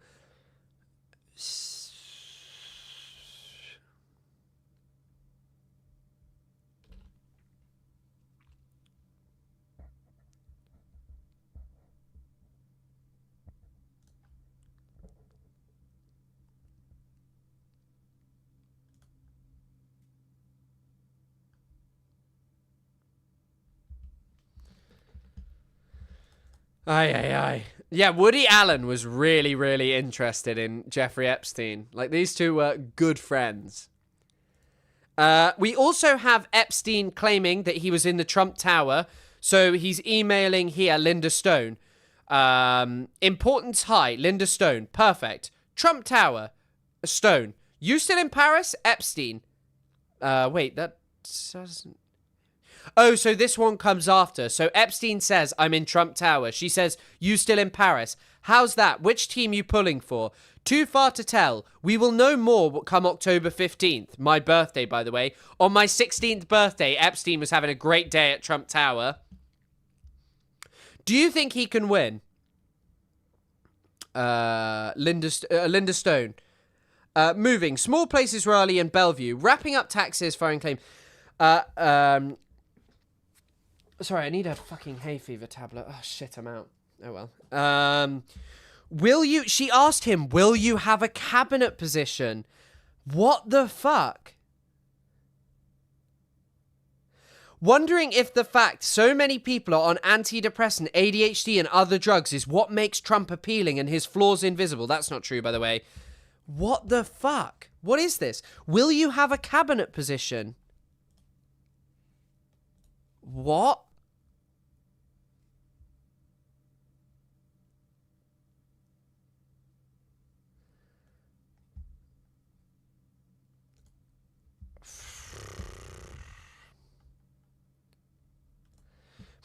Bannon to Epstein. Corker hopeful on approving new war powers authorization for Trump administration. What time is dinner? Steve Bannon to Jeffrey Epstein. Do you want to come over beforehand? Why did...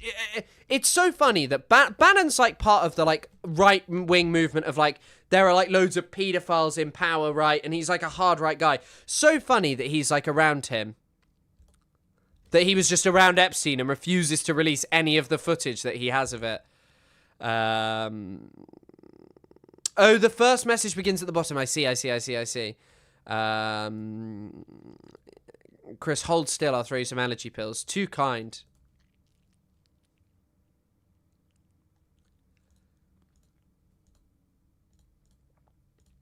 But then we also have this one from 2018.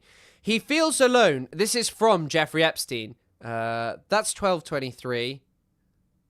So this one's not... wait. Oh, okay. Here it is. He is scaring... Landon Thomas Jr. Who is Landon Thomas Jr.? Oh, New York Times journalist. Oh, fuck. He left in 2019. Handling portfolio investments in the Middle East. What the fuck? This is actually crazy. For Morgan Stanley Asset Management, handling portfolio investments in Turkey, Pakistan, and the Middle East. Weird stuff. And then we have... He is scaring the shit out of me now. He could well tank the global economy. Can Barak, as in Ehud Barak, I assume? Jesus fucking Christ. Why is Ehud Barak just in all of this? Can Barak talk sense to him anymore? Maybe it's time for you to jump in, given how he is throwing caution to the wind in such epic fashion. Why wouldn't he take your call? Give it a shot. So this is Landon to Epstein. He feels alone and is nuts. I told everyone from day one, evil beyond belief, mad, and most thought I was speaking metaphorically. It's obvious he could crack. Stormy Daniels, lies after lies after lies. Turkey, my apologies. But yeah, I mean, like, the emails going on here are just weird. Like, they're just weird.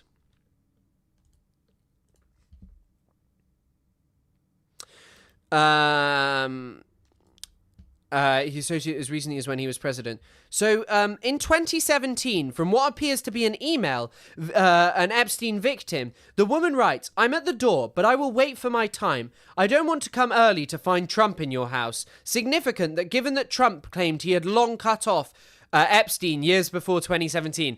A lot of this stuff points to them at least maintaining some kind of relationship. They may not have been friends, but maybe Epstein had the power over him.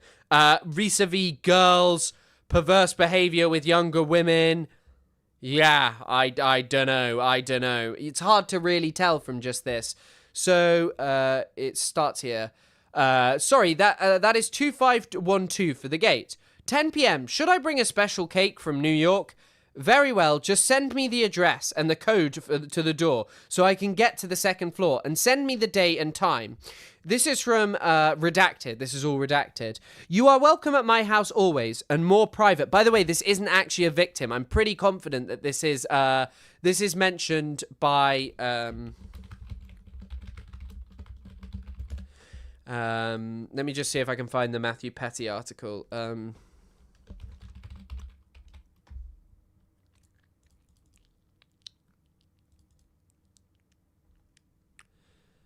I've seen this not redacted.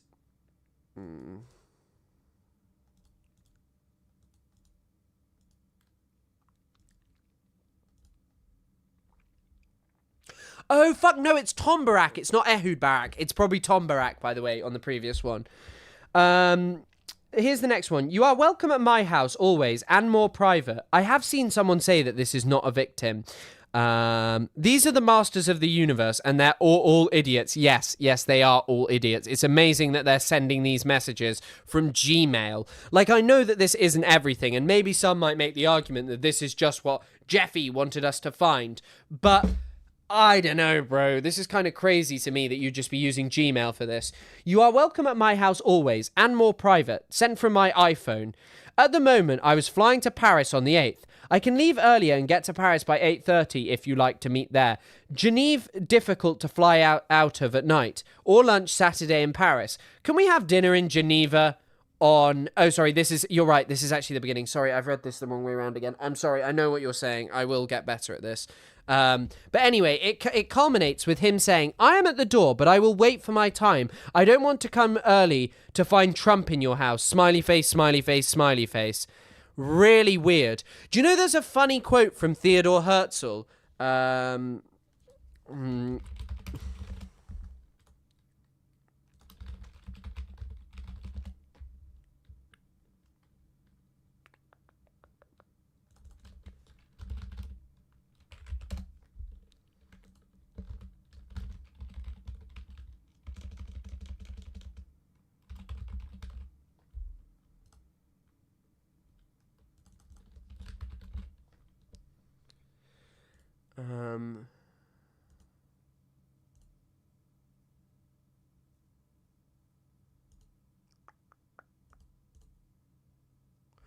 Here you go.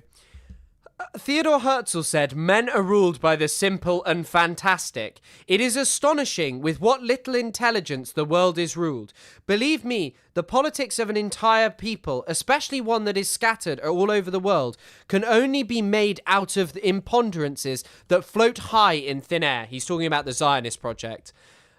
Crazy stuff. Imagine telling Jeffrey.pdf that Trump is a PDF. Weird. But yeah, Theodore Herzl jump scare. I might die in the time this stream ends. OMG, I'm killing myself with poor jokes. What? I don't get the joke. There are some weird emails with fucking Tom Barack as well. Crazy stuff. Let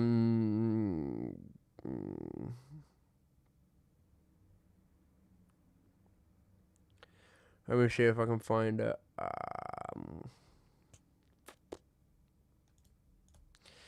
This is one of the weirdest messages I've ever seen. Oh, wait. It's actually in the petty one. The petty one has the full one. Here you go. Wait. Look at this. This is from the...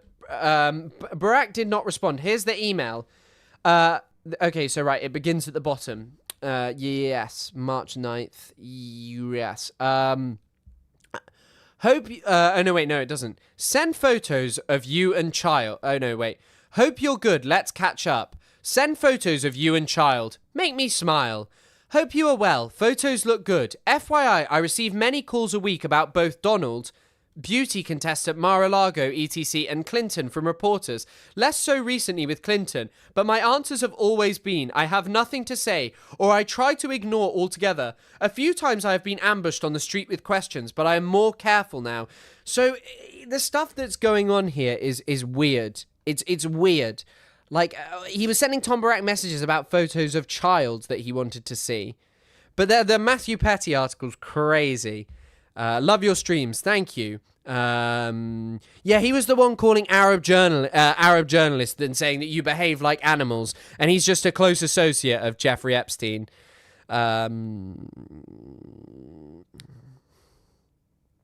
my God, there is still so much to go through.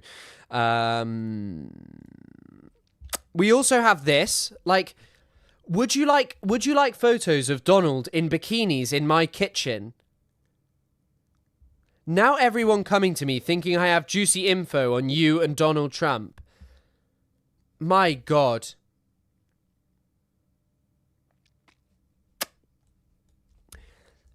So weird that this is just like that he has like photos of him and Donald Trump with girls and bikinis and all of these things. Like, just unbelievable. It's so crazy to say as well that, like, this guy he died mysteriously in prison. Donald in bikinis. Oh, sorry, I misread that. I would be paying good money for that. But yeah, like, just how much sway and influence and all of these things that that he had. Unbelievable that he just could do these things, that he knew all of these people.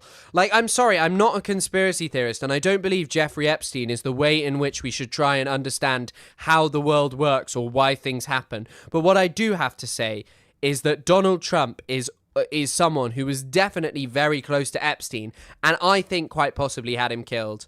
There's also another joke by here. Jeffrey Epstein, right, here we go. I'm just checking the times. Yeah, okay, 5:41. Here you go. Because of this, now this is the full thing. I've known Jeff for 15 years. Terrific story, Trump booms from a speakerphone. He's a lot of fun to be with. It is even said that he likes beautiful women as much as I do, and many of them are on the younger side. No doubt about it. Jeffrey enjoys his social life. That story will never die. Read the Uz feed, read my aeroplane logs and Hawaiian Tropic contest. Had them ask my houseman about Donald almost walking through the door, leaving his noseprint on the glass as young women were swimming in the pool, and he was so focused he walked straight into the door. Trump is a damn bloodhound. Trump is so crazy. He loves it so much. Yeah. Chris, it seems Israelis are selling Lebanese land and the IOF put up concrete walls to keep people... It wouldn't surprise me. Yes, Israel doesn't want Lebanese people moving back into southern Lebanon because it wants to take over the vast majority of southern Lebanon. But all of this stuff about fucking Epstein and Trump, it's very obvious that there's a lot more to this than just a little friendship many years ago. Oh, yeah.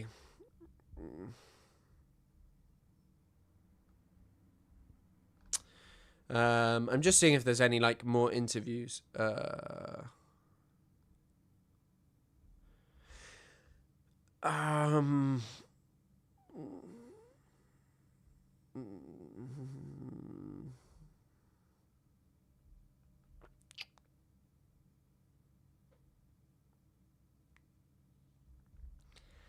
Aaron Rupar's just been uploading videos of this guy Hassett just talking shit. Tariffs have been removed from some food items. How soon do we expect prices and goods that will go down? Didn't Trump talk about seeing young-looking women in Epstein's house? Yeah, I mean, he said in literally this message that they're highlighting there that Trump loved young women. That Trump that Epstein loved young women. And he knew that it was going on. And look, this is what the White House is posting through the breakdown, posting through the mental crisis. It's just very stupid that he would run on releasing the Epstein files, but his name is all over them. It's not surprising. It's not surprising that they're all over them at all. We all knew they would be, and that's why Epstein was probably killed. He was always going to be a threat to Trump. He was always going to be a threat to Trump, wasn't he? Because he had...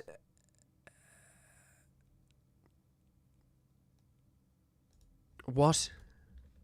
The Daily Mirror, which I'm not clicking on the fucking Daily Mirror, but listen to this one. Donald Trump told pals he was banging his assistant in White House, Epstein email claims. What the fuck? Oh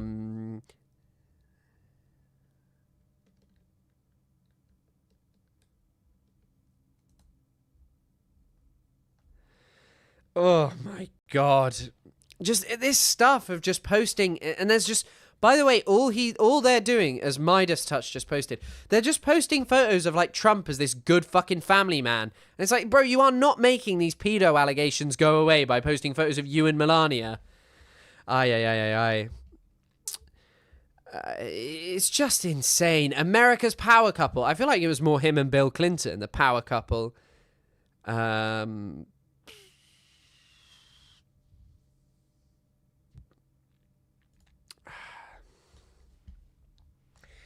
Christ almighty. It's just unbelievable, all of this stuff. Just all of this stuff going on right now. Oh yeah, wait. Listen to this. By the way, I just trying to work out and decode what Epstein was doing. We'll talk about something else in a second. Sorry, it's kind of like just this is the problem. It's quite hard not to have very scattered thoughts on this, especially because I was ready to do it on Friday. Listen to this. Okay, hold on. I'm going to have to hide the chat. Here we go. My geopolitical site, China's inroads in Djibouti as highly dangerous. Base for African operations, 10k military, and can close off the off Suez. GEE iTunes at gmail.com. Bannon and Epstein seem to be really focused on cultivating Miroslav Lajcak,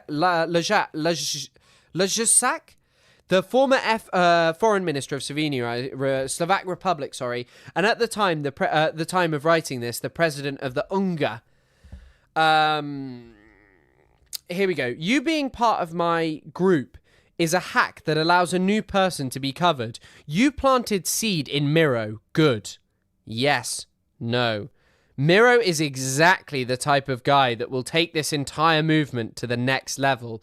Steve Bannon replies, "Thanks, brother," to Jeffrey Epstein's offer for a trip to the island so that Steve Bannon can have sex with his girlfriend. However, in the next months of tranches of messages between them, Bannon claims the girlfriend has left him. If you and Miss Miller want some privacy, you can use the island or Palm Beach house anytime. Thanks, brother.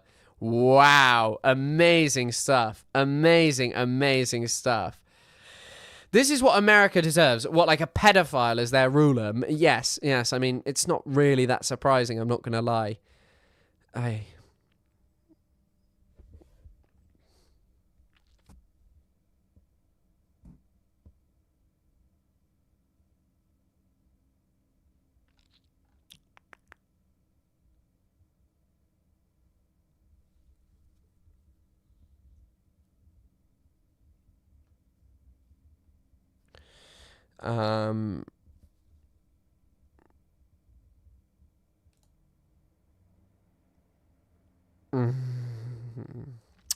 And especially this is an old article, but it's worth thinking about in the context of what's currently happening. Djibouti, okay. A spreadsheet that shows nearly 2,000 luxury gifts and payments totaling 1.8 million. And remember this coming out a while ago. Notations in the spreadsheet indicated they were intended for Epstein's friends, business associates, and victims. A $71,000 Lexus for Dershowitz. He told us it was for his wife. An $11,000 Rolex for Tom Barak. His rep said he never received it. A $35,000 Audemars AP, I'm just going to say, watch for Audemars Piguet? I don't know. I know it's a fancy watch, but people just call it AP. Watch for former Bill Clinton aide Doug Band. It's crazy, all of the stuff that was going on. All of the money that was being spent. Oh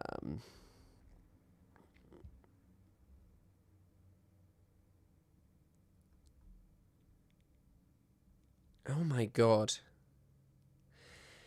There's also Larry Summers, a huge defender of the state of Israel, also says here, I can put the chat back on screen. I can indeed.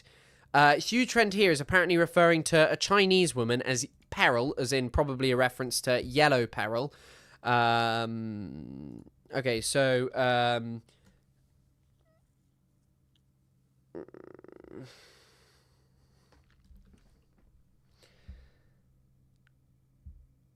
Okay, you are better at understanding Chinese women than at probability theory.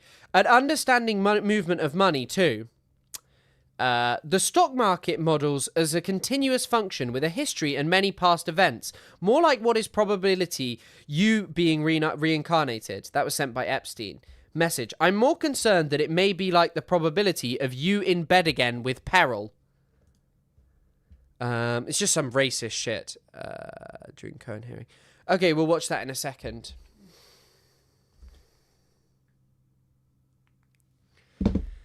Odds are limited to binary outcomes since you are immobile.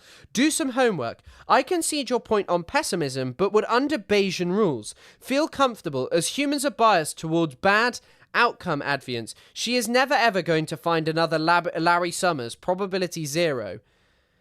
Epstein on chances with Larry Summers. Oh my God, just the stuff that these people say. Epstein appears to text Cohen.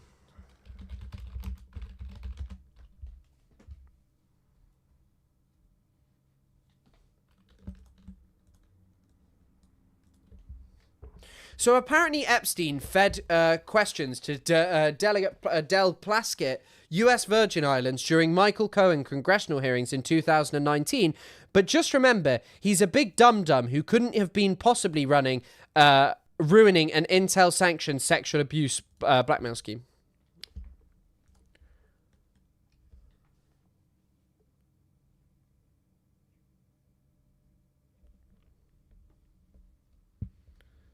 This was when Barack Obama was president of the United States. And while we were once driving through a struggling neighborhood in Chicago, he commented that only black people could live that way. Attorney-client privilege, yes, I will turn it over. You, as my friend Mr. Meadows pointed out, misled this committee even today in a written submission that contradicted your testimony. You have suggested you are going to review that. Are you going to review it in our next break to correct the record, yes or no? Yes. Question, you helped out the president's campaign or were involved in the campaign as a representative, as a spokesman, even in your words today. It was your idea for the campaign dating back to 2011. Is that accurate, yes or no? Yes. Mr. Weisenberg and other individuals, Ms. Rona. Who are those individuals? Are they with the Trump organization? They and are. Are there other people that we should be meeting with? So Alan Weisselberg is the chief financial officer. Uh-huh. The You got to Trump quickly give us organization. as many names as you can so we can get to them. Yes, ma'am. As Ms. Rona, what is Ms. Rona's position? Rona Graff is Mr. Trump's executive assistant. And would she be able to corroborate many of the statements that you've made here? Yes, her office is directly next to his, and she's involved in a lot. Imagine just having a relationship with Jeffrey Epstein and just getting texts like, I'm sorry, this is a lot of power. So what was Michael Cohen, the congressional hearings, even about? I've heard about this.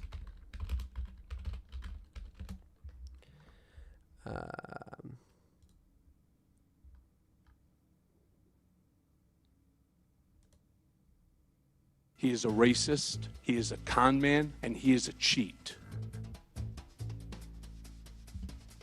I have lied, but I am not a liar.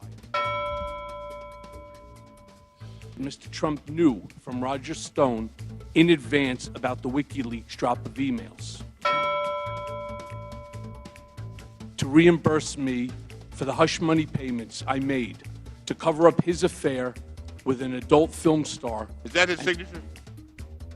That is Donald Trump's signature. Mr. Trump knew of and directed the Trump-Moscow negotiations throughout the campaign. He told me that black people would never vote for him because they were too stupid. Fucking hell, I'd forgotten about that. I'd forgotten about all of this, that he said that. Like, Jesus Christ, imagine saying that, just like so insanely racist. Mr. Trump would often say this campaign was going to be the greatest infomercial in political history.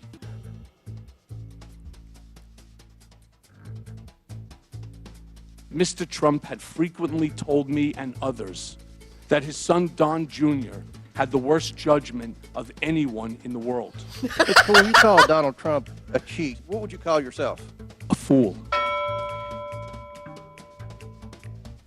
Look up here and look at the old adage that our moms taught us. Liar, liar, pants on fire. It's the first time... God, Jesus Christ, I'm not watching any more of that. Fucking American politics is such a clown show. U.S. Virgin Islands cozied up to Jeffrey Epstein. Now they're profiting from his sex crimes. What's this one? God, there's just so much on this. Like, I barely even scratch the surface in how much there is on this kind of stuff. This edit, yeah, epic BBC. Thanks for that one.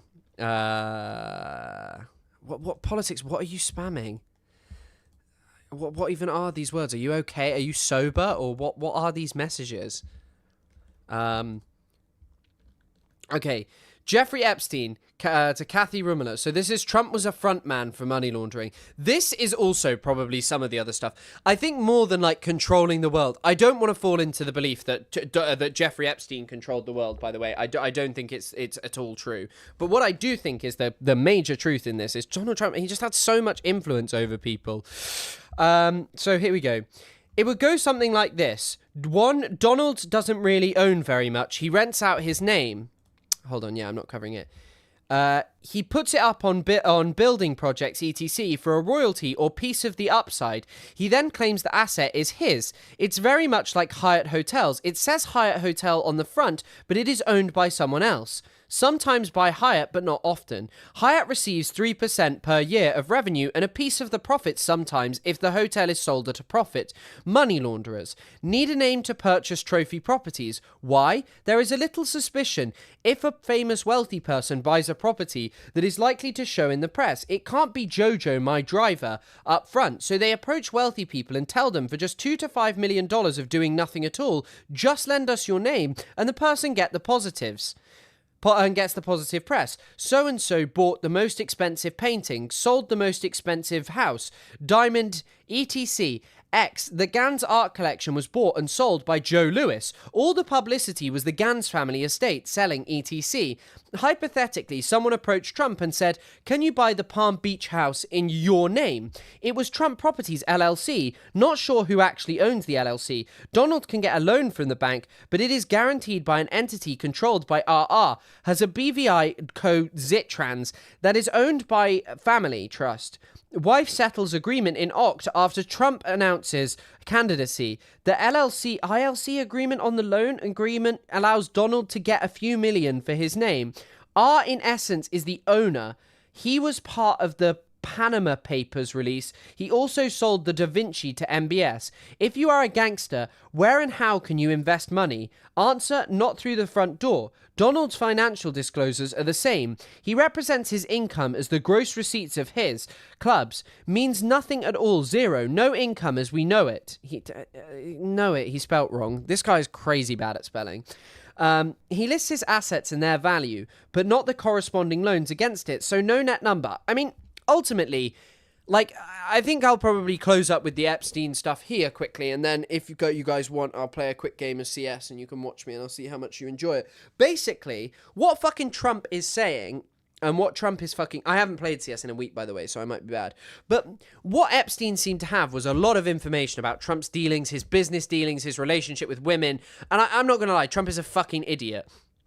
Like, Trump throughout his... By the way, I'm also just not bad at spelling. Like, it's not actually a real issue in my life. It's just I quickly type out messages in a Discord that I'm not fussed about. But yeah, in the case of what happened, I think Epstein had a lot of information about him with women. He had a lot of information about Trump, his money dealings, because I don't think Trump changed much throughout the, from when they were close friends. Seemingly also, Trump and Epstein's relationship was much stronger than was actually claimed. But yeah, I think that maybe Trump will survive it. I don't really know. I really don't know if Trump will survive it. I think that ultimately his base don't really give a fuck whatever Trump does. But this is the kind of negative press that's not like, hey, Trump is a dictator, or Trump has done some bad, corrupt scandal, because everyone likes that in the context of business dealings. This is like Trump was associated with a major pedophile, you know? And so it remains to be seen what is going to come out of this. Okay, guys, I'll probably cover more Epstein tomorrow. I'm just quickly going to go to the bathroom and pee, and then I'll be back. So see you very shortly.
Okay, sorry about the mute. Okay, I'll bring over my picture in a second.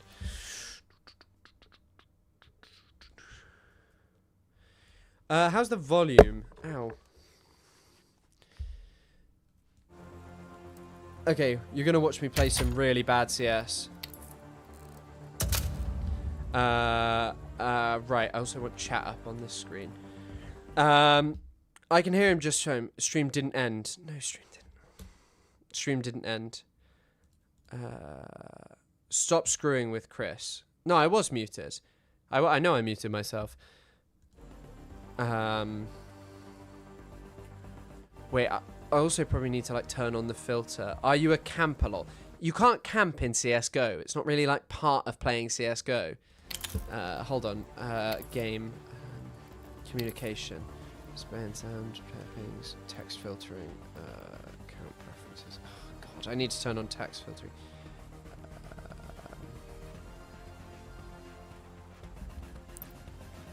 Mute all but friends. Yes.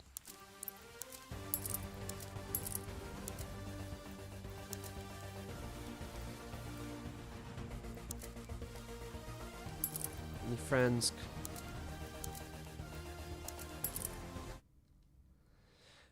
Chris. Right, yeah, you're gonna see me play CS really badly. What maps do you generally play? Don't really know. I don't really play any specific maps. I've only just started playing again. I used to play loads when I was a kid. Game volume is loud compared to your voice. Okay, I'll fix that in a second. Hold on. How about now? Can you hear it? Is that better?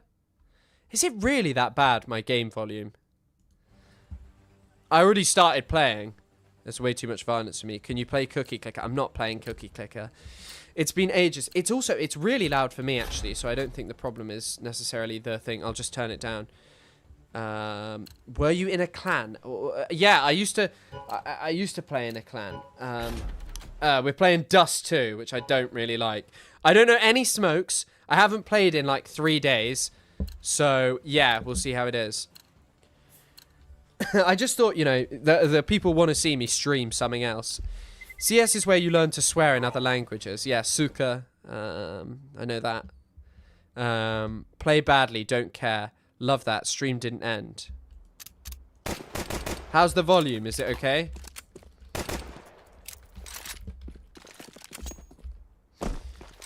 I'm not very good. I do have to warn you.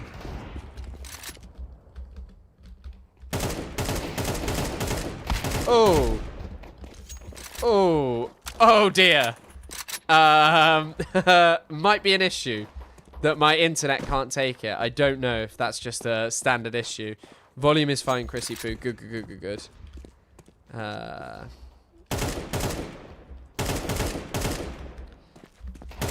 Fuck. I don't know if I'm going to be able to play this. And I can't quit as well. I don't know if I don't know if I can play. Fuck.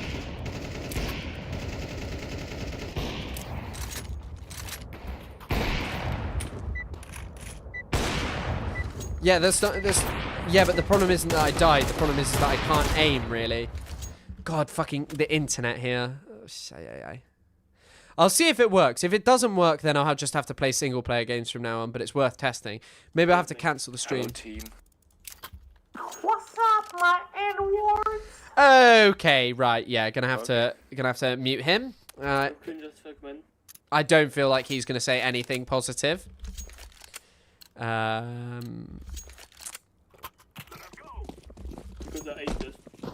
I think it's really lagging. Yes. Why? Fuck. Because I ate it. I don't think I can really aim. I don't think I can really play. It's really hard. I don't know why it's just me or if it's the internet. I don't know. Volume great, my... hold on. There we go. I don't know. I genuinely don't know if I can play. I hit that guy once, even though I definitely didn't on my screen. Ugh, fuck's sake.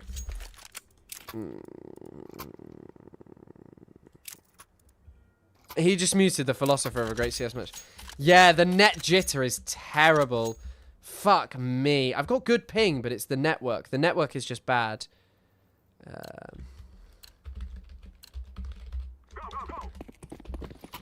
Is that how you get it up? Net_graph? No, but look, whenever I shoot or anything, it just lags. Like, I definitely didn't miss that guy with every shot I had. I'm sorry.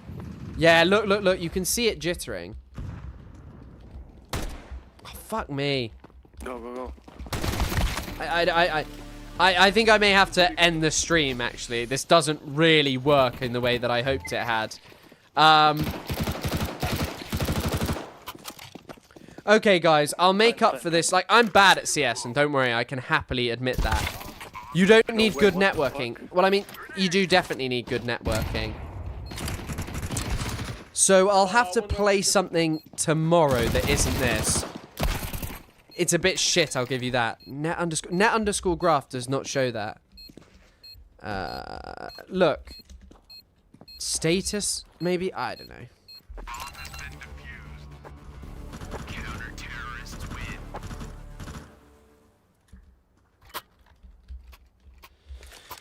Yeah, okay, right, I'll call it here. I'll be live again tomorrow, alright? I'm sorry that this was such a disappointment. I'll stream something else tomorrow. But thank you all for coming. Thank you all for supporting, and have a lovely rest of the evening.